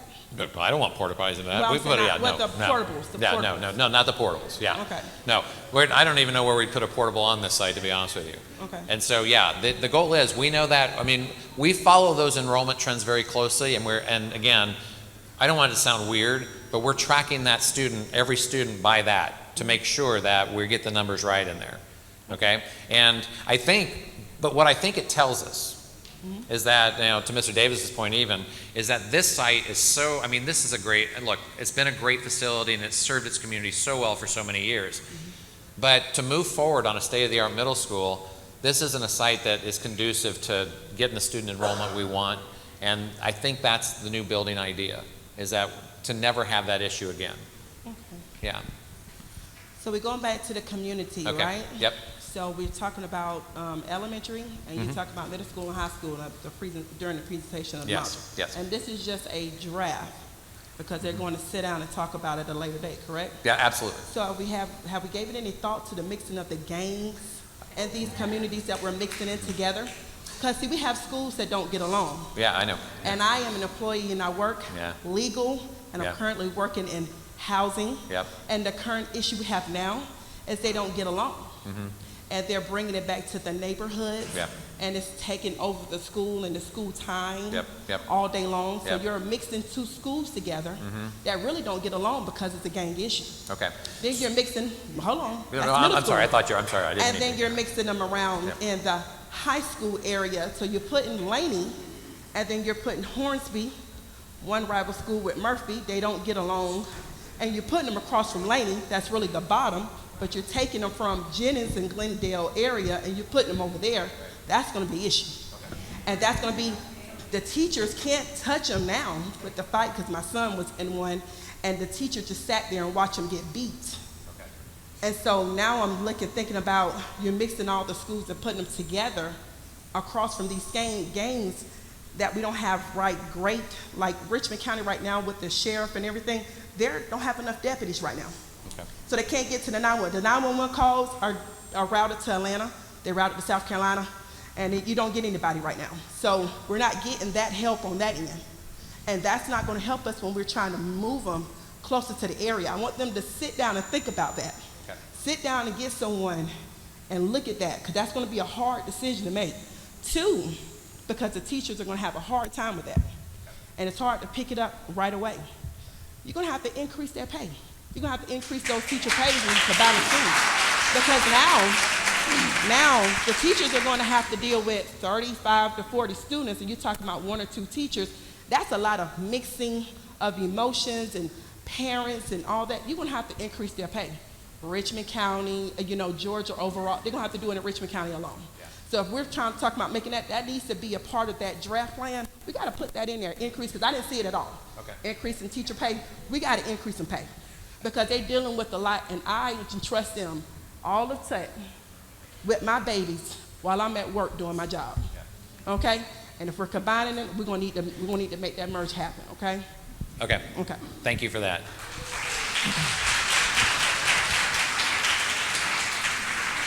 You don't have an answer for that one yet. That's all. I Okay. actually, if you want me to answer Yeah. something, I can. Uh-huh. Okay. Now, if you look at some of those feeder patterns at the elementary grade level and some of the neighborhoods that do get split up with that, there is some resolve in that. Okay. And we've paid close attention to that. Okay. And we do. We've talked about, okay, what does it mean from a security standpoint, from staffing and security, and how we do that, and how we support teachers. Teacher pay, everybody agrees with you, and I think that Dr. Bradshaw was speaking the other day, and he said his number one goal is to increase teacher pay. I hope so. And so I know the state is looking to give that bump up, and he wants to do more because to attract the teachers here. So, but there's something that you have, and it's hard to, when you're talking about these societal issues that come into our schools, and you're dealing with it every day, we know it. Here's the thing, is that the rivalries exist from a school level and then a neighborhood level, and sometimes it's a bad rivalry that comes from a bad place. But if you look at the new boundaries, first of all, there's some resolve to that to make sure that that is minimized to some extent. Okay, to some extent. You're not going to solve it all. But here's the thing, and I know that we have to, as these kids grow together, that may resolve, and you're right, there's going to be a little pain in there. But and look, at the risk of walking out and who knows what, is that it's hard to deal with the societal issues that walk in the buildings, but what I'm not going to do is I'm not going to have a gang determine how our schools are run. Not going to happen. And so I know that's hard to say, and I know that might be dangerous walking out. But the fact of the matter is we've got to try to work to make sure that we grow our kids together, that we can minimize that as best we can. And so we have talked about this. We're looking at those feeder patterns. We're looking at the neighborhoods that change the schools, so we make sure that we're minimizing that as best we can. Okay? And we know it still exists. And so we've talked about how do you get the security, how do you get those systems in there to support the teachers, that you're minimizing that the best possible. I'm with you on teacher pay, but there's no way teacher pays with the current way these buildings are run. You can't do it. And so this community is embracing a brand new school that combines two, and that's a great thing in the future. And that really does help to that goal of increasing teacher pay. So it doesn't go into bricks and mortar. It goes into the teachers and the programs and the kids. That's the goal of this. And so I hope he can deliver on his promise, but I will tell you, if we can't make some of these goals in this overall plan, that promise will never be met. It just won't. And that's the fact. There's only so many dollars at so many level. And so keep coming to the mic on it. Keep coming to the mic and fighting for that, because I'll help you as best I can. Trust me, we're having a hard time with that right now, but you I don't know. see it because it's not really newsworthy. Yeah, yeah. And it's hard to cover that. Yeah, But yeah. it's a real issue here. Uh-huh. And I see it every day. Yeah. I've been seeing it for the past 3 years. That's the issue. Okay. And then it does affect the schools. Yeah. But I want the board to really sit down. Okay. And I want them to really look at it. Maybe Okay. they need to visit some of these sites, Okay. the areas. Y'all take time and go in and visit them. Go visit these areas, and then y'all will get a bigger picture. Yep. Because trust me, it's a problem. Okay. Okay? All right. Thank you, ma'am. Sure do appreciate it.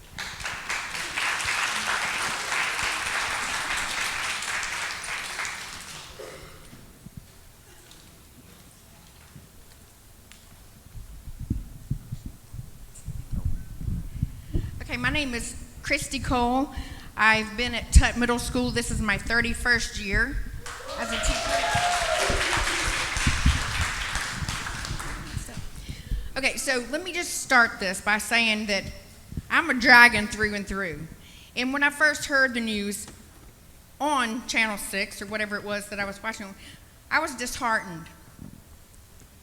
Because not only am I a teacher that's been here for 31 years, I was also a student, and it was a junior high when I was here as well.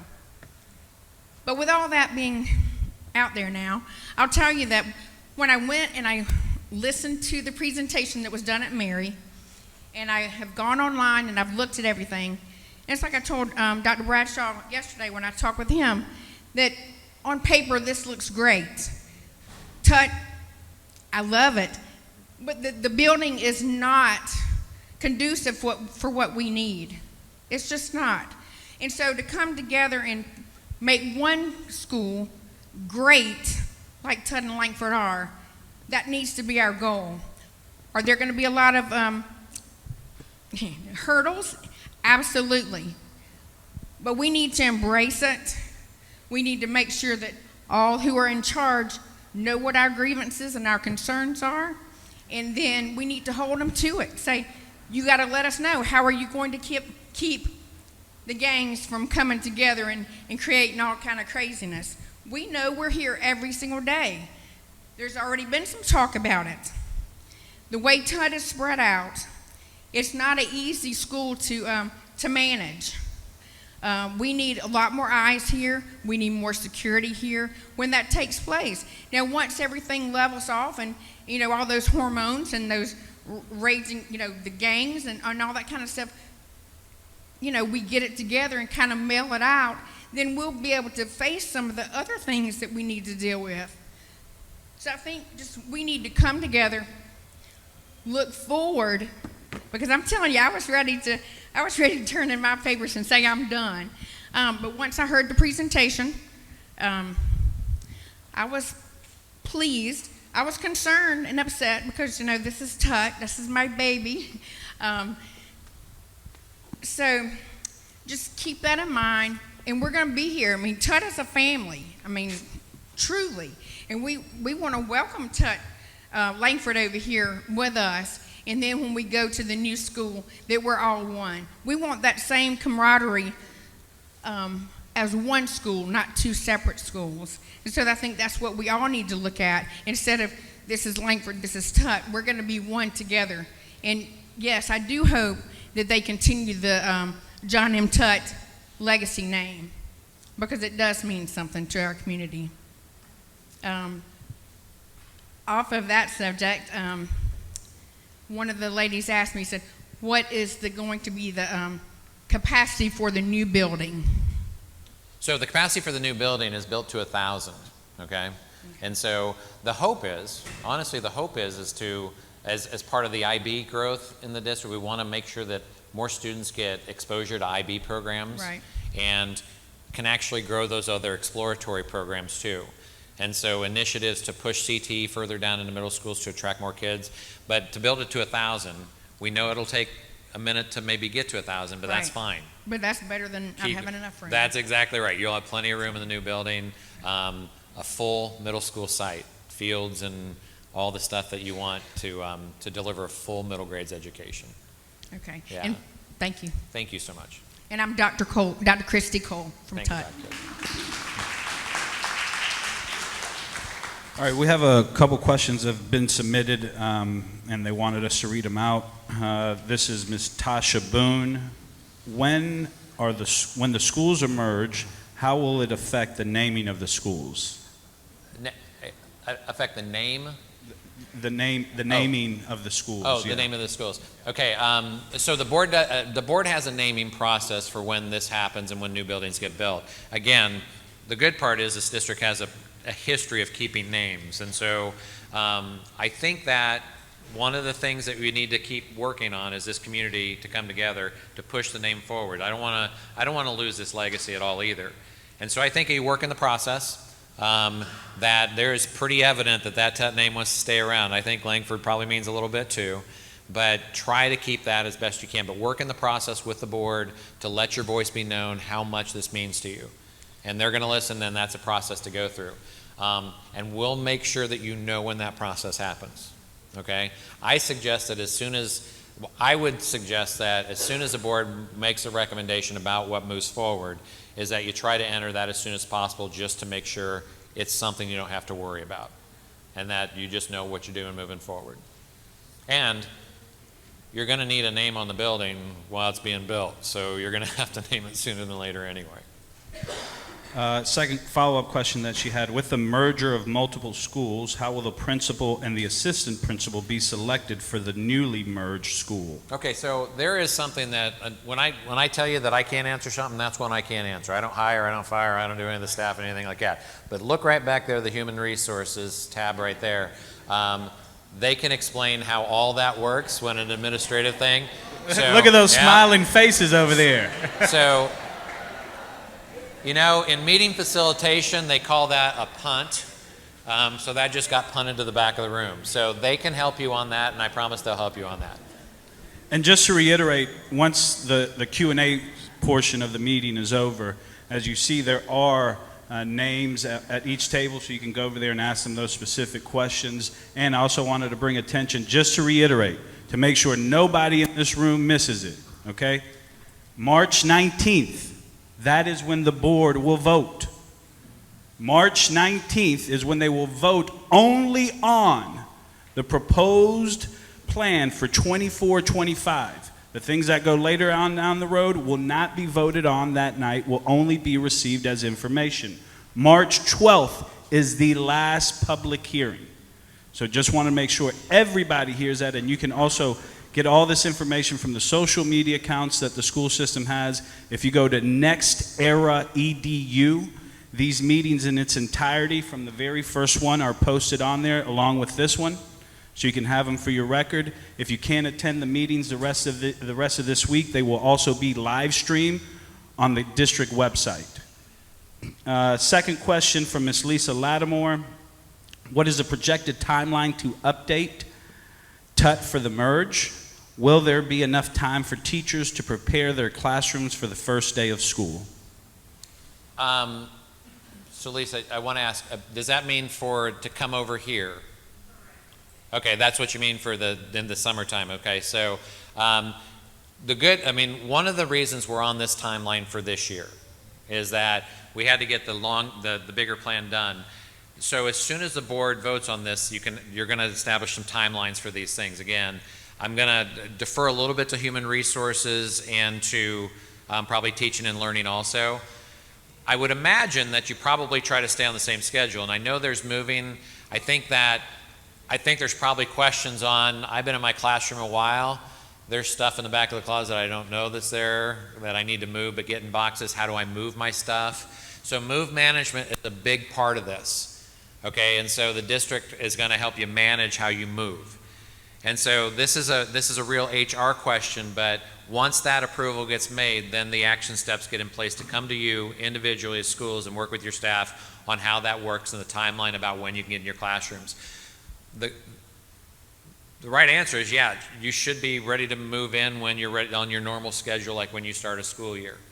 But we want to make sure that, and the district will be very clear on the communication of that transfer over, including how you move your stuff, okay? Move management's a big deal, and it gets complicated, so we want to make sure we're very organized in it. Lisa, thanks for that question. Next question from Joe Kimball. Looks like the first question is it possible to rebuild Hornsby Middle School on its current site for Murphy and Hornsby? It is, and the answer is yes, but, because there's always a but, right? Right now, I mean, when we're committing 60 or 65 million to a new middle school, when you're working in a SPLOST that gives you about 200 million to be able to build in 5 years, knowing that there's pressing needs across the district and knowing that we have existing facilities that can absorb and we can get the programs and the right alignment, that spending 65 million on a middle school when we have an opportunity to make this move without the 65 million, those 65 million can go into improving so many more buildings. It's a matter of prioritization. So the answer is yeah, you could build a new one there, there's no question. But at the tune of that kind of money, that 65 million is likely better spent on reinvestment into existing buildings that are going to have enough students and align with the portfolio buildings we want. And so, look, I think that what I want to keep iterating is that the change of how we do this now is that we have a 5-year plan that you're going to see that's going to turn into a 10-year plan. And the 10-year plan is a vision. And so, what's nice about having a 5 and 10-year plan is that you have the ability to pivot. You have the ability to say, whoa, we got to get off the exit ramp here. To that gentleman's point, we have this influx of enrollment. What are we going to do to pivot to make sure that we have the right seats in the right place? And you can't do that on a yearly planning process. So that's a change in thinking. And so we want to make sure that, look, if there's a replacement of a building like that in time, yeah, you'll see in the plan, for those of you who read all the way to the bottom, is that the district is even seeking a partnership with the fort to acquire a new site at the fort on the edge of the fort that someday could become a new high school site. But that's a 10 to 15 year plan to do that. A new high school today would cost you $160, $70 million. And so it takes time to plan for that, but you want to be prepared for it. And so if you can get a piece of property now, take it. Bank it for a while, and if you need the property in time, how do you make the district on that west side reshape with population growth? Because it'll happen. The fort will grow, all that stuff will grow. So we want to make sure that we're planning for that kind of stuff. I know that was a long answer to that, but I want to be sure that everybody knows planning is now going to be, it's a standard operations procedure. Community engagement all the way through the year is going to be standard in facilities planning. And we're always going to be looking next year, but we're always going to be looking 5 and 10 years down the road so we can make those pivots and adjustments. And a second question from Joe Kimball. Do you have any idea if there will be a 10-year plan that may affect this current 5-year plan? Well, I almost answered that, but I mean, the idea is that, yeah, a 10-year plan, and this is what I always say, the 5-year plan is tactical. You know that if you pass the SPLOST, that you have the dollars in your facilities to realign your facilities and reinvest in your facilities, so that's very tactical. Years 6 to 10 is visionary, is how does that 5 years impact the 10 years? And what we do in the 5-year can't impact the 10-year. And so I don't want to do something that I know in 10 years, and that's always hard to predict, but that's kind of what we call the art of planning, is that with the good data trends that we have, which the building trends we have, the program trends that we have, and keeping track of that every year and making sure that it aligns to both of those is important. Because those days of making sure that you took a school down here, now you need a new school, that's just, we just can't do that. Right now, because you do this annually, you're at risk of doing that. Done with those days. And so the answer is we're working toward that goal. And we will get there. You can go ahead, ma'am. My name is Courtney, and my question is, what will happen to the teachers at Tutt? The teachers stay together. That's the goal. The teachers stay together. And that's, again, it is a teacher decision on whether they want to move forward for sure and what they do, because you almost had a retirement that we don't want, right? But the goal is to work with human resources. And again, here's what I'm going to ask you to do, is that human resources is here to talk to you about that. Their goal is to not only come to you as a collective group, but talk to you individually if you want a one-on-one meeting with them, to make sure that we want the staffs to stay together. We want more student cohorts to stay together. We don't want to split, because it's about continuity and less disruption. So if the teachers want to stay in that position, that's what their goal is, to make sure that happens. Okay? Thank you. And ma'am, if you'll leave your card. Oh, perfect. And real quick, anybody that now has a card that has not spoken at one of the previous meetings and would like to come ask a question can make their way up. After we get through this batch, we'll get to anybody that has been to the meetings before and wants to ask another question. Yep. My name is Angela Lewis. I'm a parent. Come a little closer to me. My name is Angela Lewis, and Hi, I'm Angela. a parent. I want to know how does this affect kids with special needs, learning disabilities, those who get assistance. The classrooms are getting bigger. How does that affect them? My baby has a IEP. Yep. Some other children have 504s. How Sure. does that affect them with getting assistance? Yep. Bullying, things of that nature. Yeah. Since will be a larger facility, will there be metal detectors for the kids to walk through? Yep. How does that affect security? Yep. Yes, that is the question that I have. I want to know it.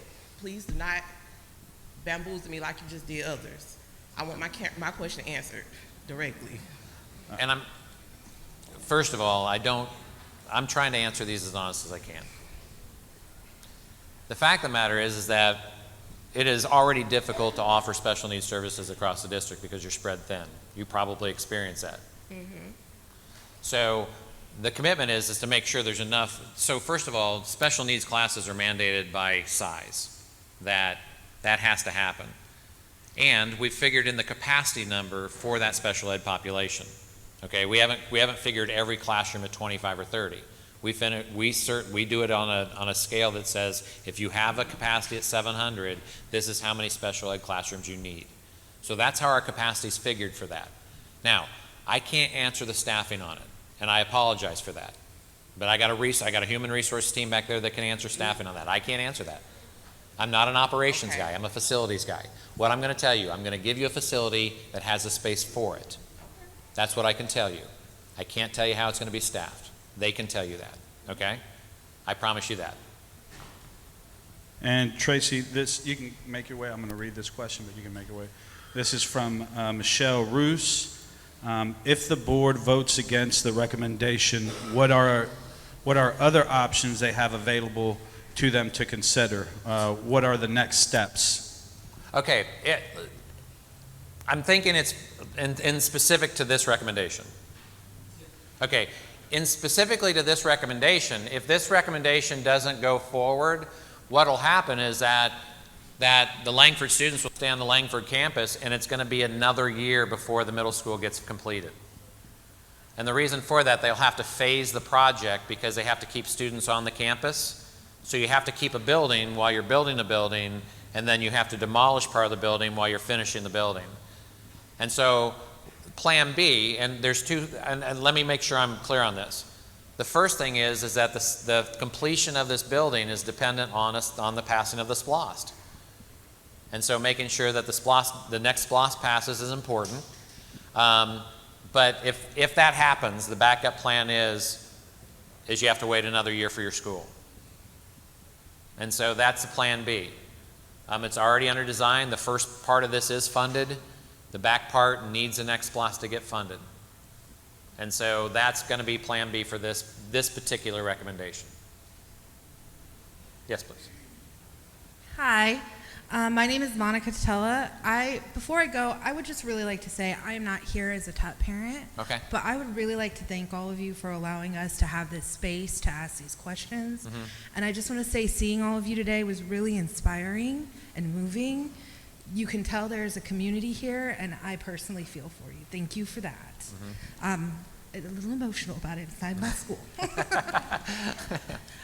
So what I wanted to bring up was I'm representing a few different parents from the TCM and the A.R. Johnson School because there were some logistics that we noticed in your slides that numbers and things were not adding up for us. Okay. And we That's would fine. like to have the board know this now, so when our time comes to have the full meetings like this Yeah. on when you vote for us, all of this has been taken into consideration already.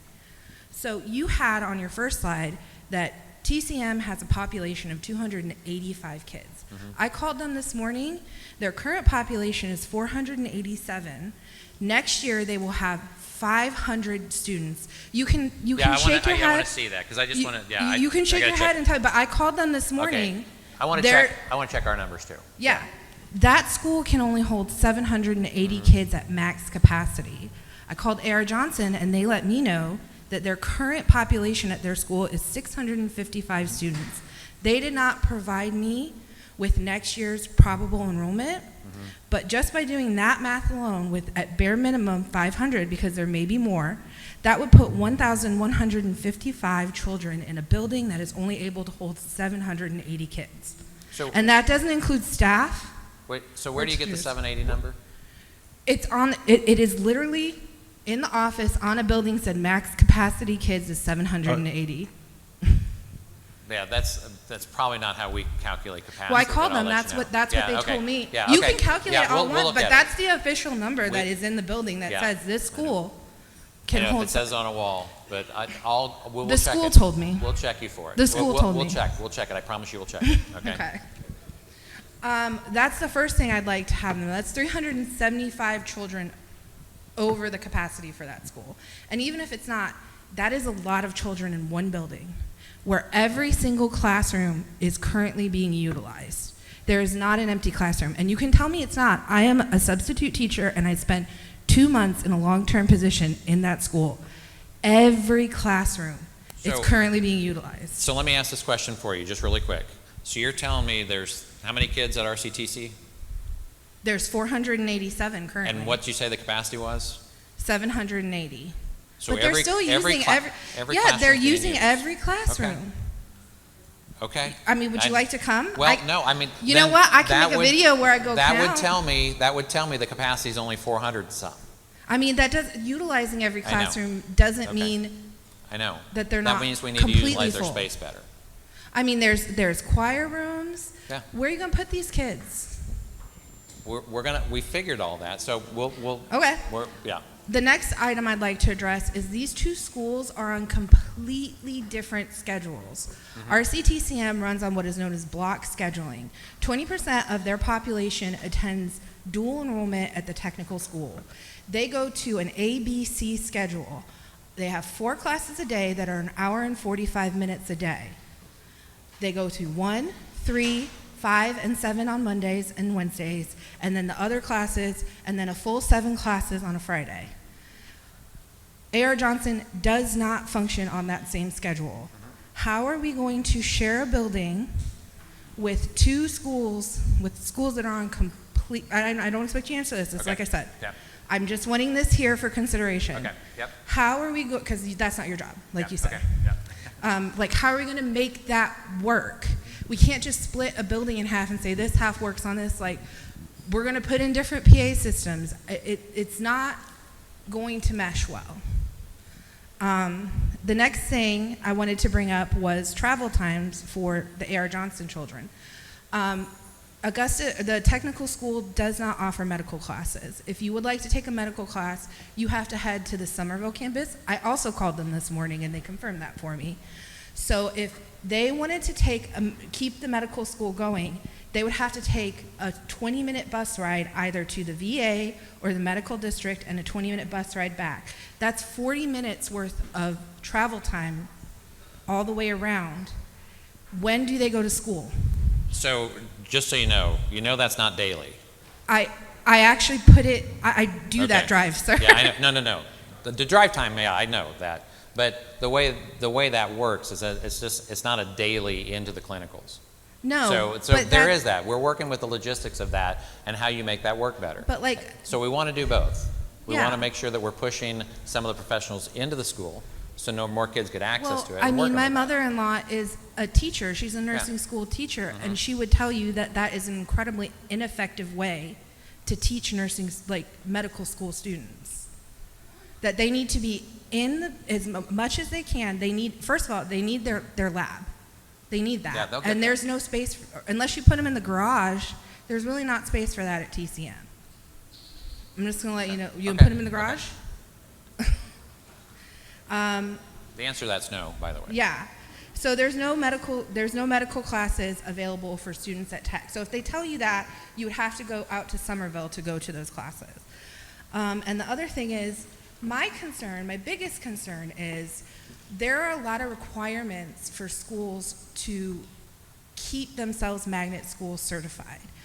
Has anyone looked into if by combining these schools and not properly having these specialized curriculums involved in the community, could we possibly lose magnet school status on one, if not both schools? Like, it's feeling like at this point, someone is going to have to give up programs, which is something we're actually trying not to do, combining these schools together. You know? So, has anyone looked into that? So magnet school certification, and I would refer to teaching and learning. Yeah, for I know, that like too. I Yeah, said, that's what I this would is refer for to that too. Yeah, consideration. so, and you know, the goal isn't the long term for that, right?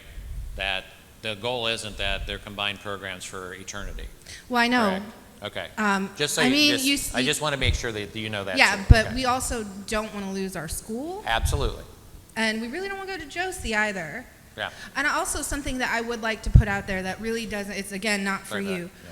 I would like to consider maybe possibly keeping all of the magnet schools available.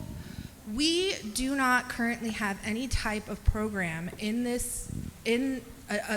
really good one in this county that is vocational. We just heard women talking about their kids who are electricians. Why can't we have a school that does that?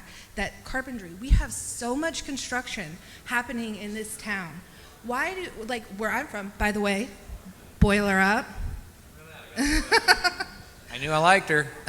Where I'm from, one of our best schools, it's called Valparaiso High School, has a vocational program where children go out and they work with construction crews, and when they graduate, they're able to go straight into the construction field and work. Carpentry. I just paid somebody $8,000 to replace my air conditioner. Why do we not have stuff like that? And I really do. I want to see Josie get that building.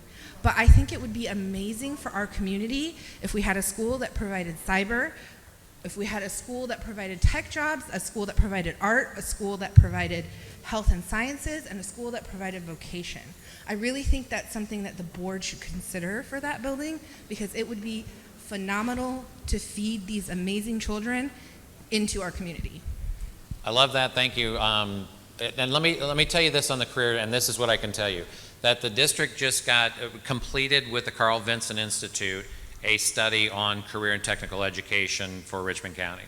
And so got prepared. They're just on the cusp of releasing what the long-term, what the big district vision is for that, to include exactly the programs you just talked about, to think about that, and how to deliver it at a high school and a centralized location both, so local students can have access to programs that don't want to leave their high schools or have a choice to go to a career school. And so one of the visions for Josie was that. How do you get that in there too? I think it would be fantastic. Yeah, and we agree. And so, so in the next couple of months, based on that Carl Vinson report that they came and worked with Richmond County on, and working with curriculum and instruction, to release now a bigger vision and how that will work in Richmond County. So we're on the cusp of it. That's just all I'm asking them to consider. And I I'm think hoping having it does. 4 phenomenal Yeah. programs Yeah. out there is the best thing for our community I agree. as a whole. And we want to keep the magnets strong. They're important to a district. Okay, Thank So, you. thank you. That was all I had. Thank you for that. I Thank appreciate you. it. Thank you. Oh, and by the way, I was born in Valparaiso, Indiana, so we got a little connection there too. Yeah, there we go. I love it. So, And at this point, what we'll do is we've called for the folks from Tutt and Langford, for anybody from the other schools. If you have already spoken at a meeting and you would like to now make your question as we start gearing towards the last portion of the Q&A, you can start making your way up here. Go ahead, ma'am. My name is Charity Santiago, and I have grown up in Richmond County my whole life. I live here. My children have gone to Richmond County schools, a graduate from Westside, one from Davidson, and a son at A.R. Johnson. I am also an employee at an elementary school at Warren Road. One of my questions pertains to all of the schools that are having to combine. Right now, we have so many behavior issues at every single school, at every single level of education in our county, probably in many other counties as well. But how are we planning to keep teachers, students, and staff safe at the schools? Because it's already an issue right now. So, and at Warren Road specifically, we're talking about adding, we have 592 students right now, at least that's what the paper says. And we're talking about getting around 90 more students. I can tell you that every classroom is being utilized. We have in our 2 special education rooms, we have 1 teacher with 3 paras in that room. We have another special education room with 4 teachers in it. We have a special education teacher in 5th grade who is in a classroom with another teacher. We have staff that have converted closets for their offices. We don't have any room. And right now the behaviors are so awful, I can't even imagine bringing that many more students in. okay, so look, and the behavior thing I think is an important topic, and there's no question it is. And so I think one of the things that we've talked about in these combination things is how the district supports those schools when that happens. Now again, I can't answer that operational question for you. What I do know is that we've talked about it from an operational standpoint, is how do you get the support in the schools to try to minimize it. So where do we put these 90 children, So the other though? piece to that, and I was going to get to that in just a minute. So I can't answer that to my best. I can tell you we've talked about it from an operational standpoint in this discussion. Hopefully the district can provide that support for more, for that discipline stuff. And again, we're trying to spend dollars where we don't have them already, and we're trying to figure that out. So that's one step. The second one is that right now that Benton and his team are going out to your buildings to visit to see where we need to make those adjustments to the new enrollments coming in. Okay, and so they're going to review your school. We're going to go back and review the school also. Remember, we know there's declining enrollment coming in. And so we're not going to have that. We're still not going to feel that pressure. It's going to actually minimize, especially in that corridor. It's still talking about 670 students being at Warren Road next year. Yeah. And right now all the classrooms are full of students. Okay. And every space, even in the library, all the rooms in the libraries has people, teachers doing things. Okay. Well, we're going to be out the building, okay, and we're going to go look at that, okay? So again, that's why we're here to talk to you, so we hear those kind of things from you who are in there. So I appreciate you bringing that to us. We'll be out there. Yeah, we're because coming out. and you said you're going to combine teachers in these schools. There wouldn't even be a place to house another teacher. Well, there'll be, in that case where the Warren Road's getting that kind of, Mary's getting kind of split a little bit, it's going to be a little different than being able to take whole student population or whole teacher populations with that. And that's something that Mary's going to have to deal with, unfortunately, is some split in that. So again, that's something we want to come out and see your school and look at that to make sure we're okay on that. That's why we're here to listen to see the day-to-day stuff too. Benton has his team going out to look at all those things also, and we'll be looking at those things that you just talked about to see where we have opportunity. And then another question, again, the A.R. Johnson, my son is at A.R. Johnson. So as a parent, I graduated from A.R. Johnson. Right. As a parent, I am concerned about him going out to TCM as well. That's combining so many children. He is on the medical track And it makes absolutely no sense for him to be out there when he's supposed to be going to the different clinicals that are in downtown Augusta.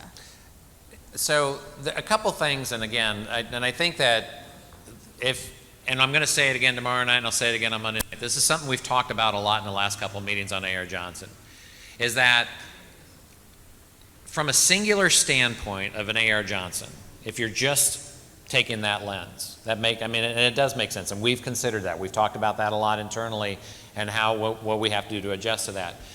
The other piece of that is that we have a district-wide issue. We've got a district-wide thing of how we get our high schools, how we get our middle schools better prepared to have high school students enter in. And so the idea that we have an opportunity to make a middle school have an adjacency to a high school to share resources at a non-magnet school has to come into play. We can't ignore the Laney feeder pattern, we can't ignore the Josie feeder pattern just because one other school has that. And so we've considered, there's a lot of things to consider outside just the singular school perspective. A.R. Johnson's important. It is a product of a part great of the way district. the school was built was considering that it has the medical portion. So Sure. classrooms were actually built in that school when it was completely raised and rebuilt as A.R. Johnson not that many years ago to have laboratories for Yep. the medical students. Yeah. And even the engineering students, they Yep. have specific things for them as Right. well. Okay. Yeah, and we know that. We absolutely know that. It's a great middle school building too. Turning labs into science and doing all that for middle grades is a great opportunity too. It's a great opportunity to have a joined campus for middle schools and high schools in a non-magnet feeder to be able to get those resources that they need both ways. So there's a lot to consider from a district perspective and a school by school perspective. What we've come to tell you is this, is that our logic behind our thinking there. That it wasn't just, we don't just singularly look at schools and say we're going to make a decision on one building. There's 28,000 students to consider here. And so that is part of the thinking. And what we want to do is just tell you how we got to that conclusion. Now, the other thing is that we didn't do it next year. And I want to make that clear. We didn't do it next year for the very reason that you guys just talked about. Is that we need time to look at that. We need the time to look at that curriculum. We need to take time to see how the career tech program and how the medical magnet, and how other medical pathways that will exist in the district from a perspective of getting into more local schools so they can feed into other things. We want to make sure there's more access. And so there's a lot of things to consider from a curriculum standpoint, and that's the reason it's not next year. And so we got time to think about that. And one of the reasons, from what I understand, that the magnet schools were put downtown was because they're magnet schools, and was to keep them downtown because of the atmosphere, just to bring other students in from all different areas. Yeah, I mean, the intent of magnets historically has been to try to keep what we call a donut hole from impacting it. That means the district grows out this way. And so, again, one of the things about thinking about, I think district-wide, I think about the investment of Josie, because I'm going to tell you, and you all know this, is that when I first walked in this district, I bet I had 100 people tell me, "You're closing Laney and Josie, we already know it." And I'm like, I don't know how you know that, because I don't even know that. And so, but the thought is that if you start to do that and start to look at even at the high school, and you start to get the core of the city and you shut down schools in the core city, the only thing it can do is spread out. And so trying to invest in the core for the neighborhoods to reinvest to is an important thing for this district, to keep the core alive. The magnet was created for a lot of reasons, including desegregation of schools, to keep schools open. It's trying to get that to happen. And so there's a lot of history of why magnets exist. But the thing is that, and what you learn about good magnet programs is good magnet programs survive, and they're very good at it. And so, and the intent, again, intent is always to make sure that those magnets are supported. The goal is that eventually, because of the Josie, and look, I hear it, and I do hear it. I don't want my kid going down to Josie. Well, wait till you see that state-of-the-art facility they're going to get. But I think that we want to work to every school's success. When we matriculate this out, the A.R. Johnson program would have room to expand and to make a bolder program. And again, that was one of our thinking. How do you make the magnet bolder? How do you make it more accessible to students? Because we do want to promote the magnets, but not at the expense of our neighborhood schools. And so we want to do both together. So we're trying to balance the two. So I appreciate the concerns that you have, and we're hearing those concerns. Just this morning, we had another meeting on it. We got the internal staff together because of what we have been hearing, to really talk about the benefits and challenges of it. So When we is the keep coming. meeting for the, thank you, when is the meeting for, that you're going to have at A.R. Johnson? So we haven't scheduled yet, but I got to get through this next year's stuff by the 19th. And so we're going to look. It's going to be the spring still, okay, or as we go in. Thank you. So we do want to come out and talk to you. Thank you. Thank you. Thank you. All right, so the final 3 questions were submitted for us to read out. The first question is special education conducive classrooms. What's the plan for, is it planned in this proposal? And particularly, she was wanting to know about space, restrooms inside of the classroom, and just more conducive special education classrooms throughout the district. Okay, so let me ask really quick as a clarifying question. Are we talking about the new building? She's talking about overall buildings. Oh, overall. Overall. Okay. I think that's a great question. So first of all, in the new buildings are designed to have specialized special ed space, not just a closet that we've moved because we have space to. So there are specific suites that have restrooms, showers, changing tables, specific for special needs students. That's how new schools are designed. Yet another reason we have to build new schools and renovate schools and reinvest, because we're not doing our special needs students right on that. So the new schools have those great spaces. Now, throughout the district, this is what I'm going to share with you, and I've shared this today because this is why we come out. Last night, the night before at Mary, we had a parent come out and said that they were the only reason they go to Mary right now. She was a Warren Road family and loved Warren Road School. So thank you, Warren Road people, who are ever here, right? She loves Warren Road, but Warren Road didn't have a special ed program for her student that could be served at her school. So she didn't have a choice. She had to move out of her home boundary to go to a welcoming Mary. She's happy at Mary, loves her teachers. But the fact of the matter is that because we're so spread thin in the special ed, especially in special ed, that mom doesn't have a choice. She has to go to another school outside of her boundary to get the special ed. And I hate to say benefits of consolidation, but one of the benefits of consolidation is to get rid of that, is to make sure that every school has it. And so when we look at the receiving schools program, so when we go back to Warren Road or into Lake Forest Hills or go into Garrett Road, in that Mary situation, is to go into that special ed program that'll be there because it's fully funded. Now, I will also tell you that that's a really small rudder of change to make sure that we can get to where we need to get to so every school can serve and you have the right spaces. I wish we had enough dollars to do them all right away. We don't yet. But look, the new schools that are being built have those right accommodations. And the renovations of schools will have those accommodations with the capacities for special needs students. But the other thing we need to do is we need to get the enrollment to the enrollment that we need to make sure we have the programs there. So that's what I can tell you from a facility side. From an operations side, I will tell you it's getting tougher and tougher to recruit in the special needs. We're seeing less teachers going into that too. It's hard work and not enough pay and all that. The ones that we have, God bless them, we know it. Every teacher too, but we get that. So we're going to try to make sure the spaces are there so teachers want to come and teach in those spaces. That's what I can do from a facility side for you. In the new Langford, I'm excited because it does have it. It has space that is dedicated for special needs students. So we're getting there. It's one step at the other. I wish I had a better answer. I wish I had a better answer for you. All right, next question is Tamarin Borkins Robinson. How does the merger affect the sports program is the first question. Well, I think, again, that's an operational question. The sports programs, well, what I know about when the enrollments can get a little larger is that there can be more sports opportunities. I know that's one thing, is that, we all know that there's only, 5 players can be on a basketball court, only 11 players on the football field, and 9 players on a baseball field. So we do know that. But what it can do is promote more participation in that.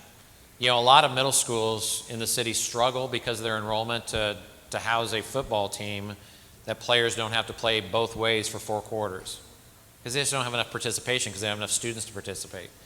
So it can offer more opportunities for students in athletics. We do know that. But what I get more excited about, it gives more opportunities in the fine arts also. That we can have band and choir and music teachers because those are just as important as athletics. And so I do think that the sports can get enhanced by this. Again, at the new site and the new facility, I can't wait to see till you see the practice fields and the competition fields there, because they're built for those middle school kids and they're going to have the opportunities on those fields that right now is very difficult on the current sites that we have. How does the merger affect classroom safety with neighborhood gang violence / school rivalry issues? So, and again, I think that we've asked the question, and I know that, and I don't want to ignore the question again, but what I do want to say is that the internal discussion about how safety is approached has to be an ongoing discussion. The board has these concerns also, we know that. The internal staff has this. And so making sure that we're doing right by making sure we have, I heard the metal detectors earlier, I didn't answer that question, and I apologize for that.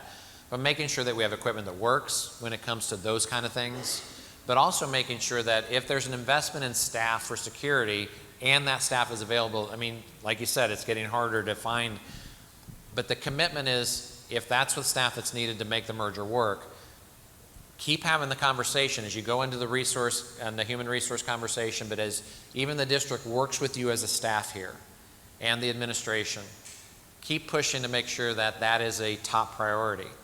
Again, I can't help you on an operational side on that. But what I can tell you, the discussions are happening. They truly are. I'm not bamboozling, I'm not lying to you. Those are top concerns. And so we want to make sure we're staffing for it. Deandra Dabuski, I hear proposed plan, but yet we're moving forward. What's the purpose of the board voting if this is technically official? Well, first of all, it's not official. You look at these board members, and I think, as I ask the board members, they learn something every night when they hear these comments. And I look, and I know the notes are there, they're going to get the transcripts. I do think there's going to be questions about, are there some adjustments we can make for next year? Now, this one in particular, I'm going to tell you that this school is in full design. The brand new school is in full design right now. That if the board decides they don't want to do it, and they can still make that decision based on these things that they've heard tonight around safety concerns, around staffing, all that kind of stuff, and around capacity, it's not the consequence. The B plan for that is just you'll just wait another year. And then at the end of that, you'll just combine the schools into that new state-of-the-art building.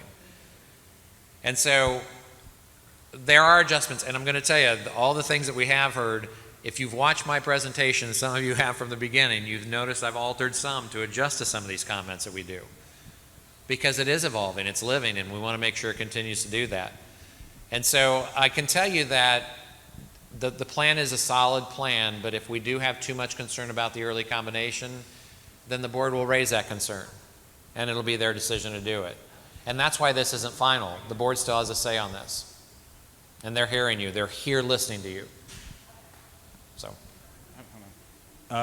Quick question about Langford. Yeah. Was there a traffic study conducted? Has traffic been taken into account in the patterns for that area and that new site? So here's what I'm going to say, because I wasn't here for the early design of that building. But typically what happens in an architectural design kind of to get the site, they typically have to do traffic studies because they have to get the traffic lights, the turn lanes, all that stuff, and they have to adjust that. Here's what I'm going to do. I'm going to refer you back to transportation and to the back two because I want them to answer the question.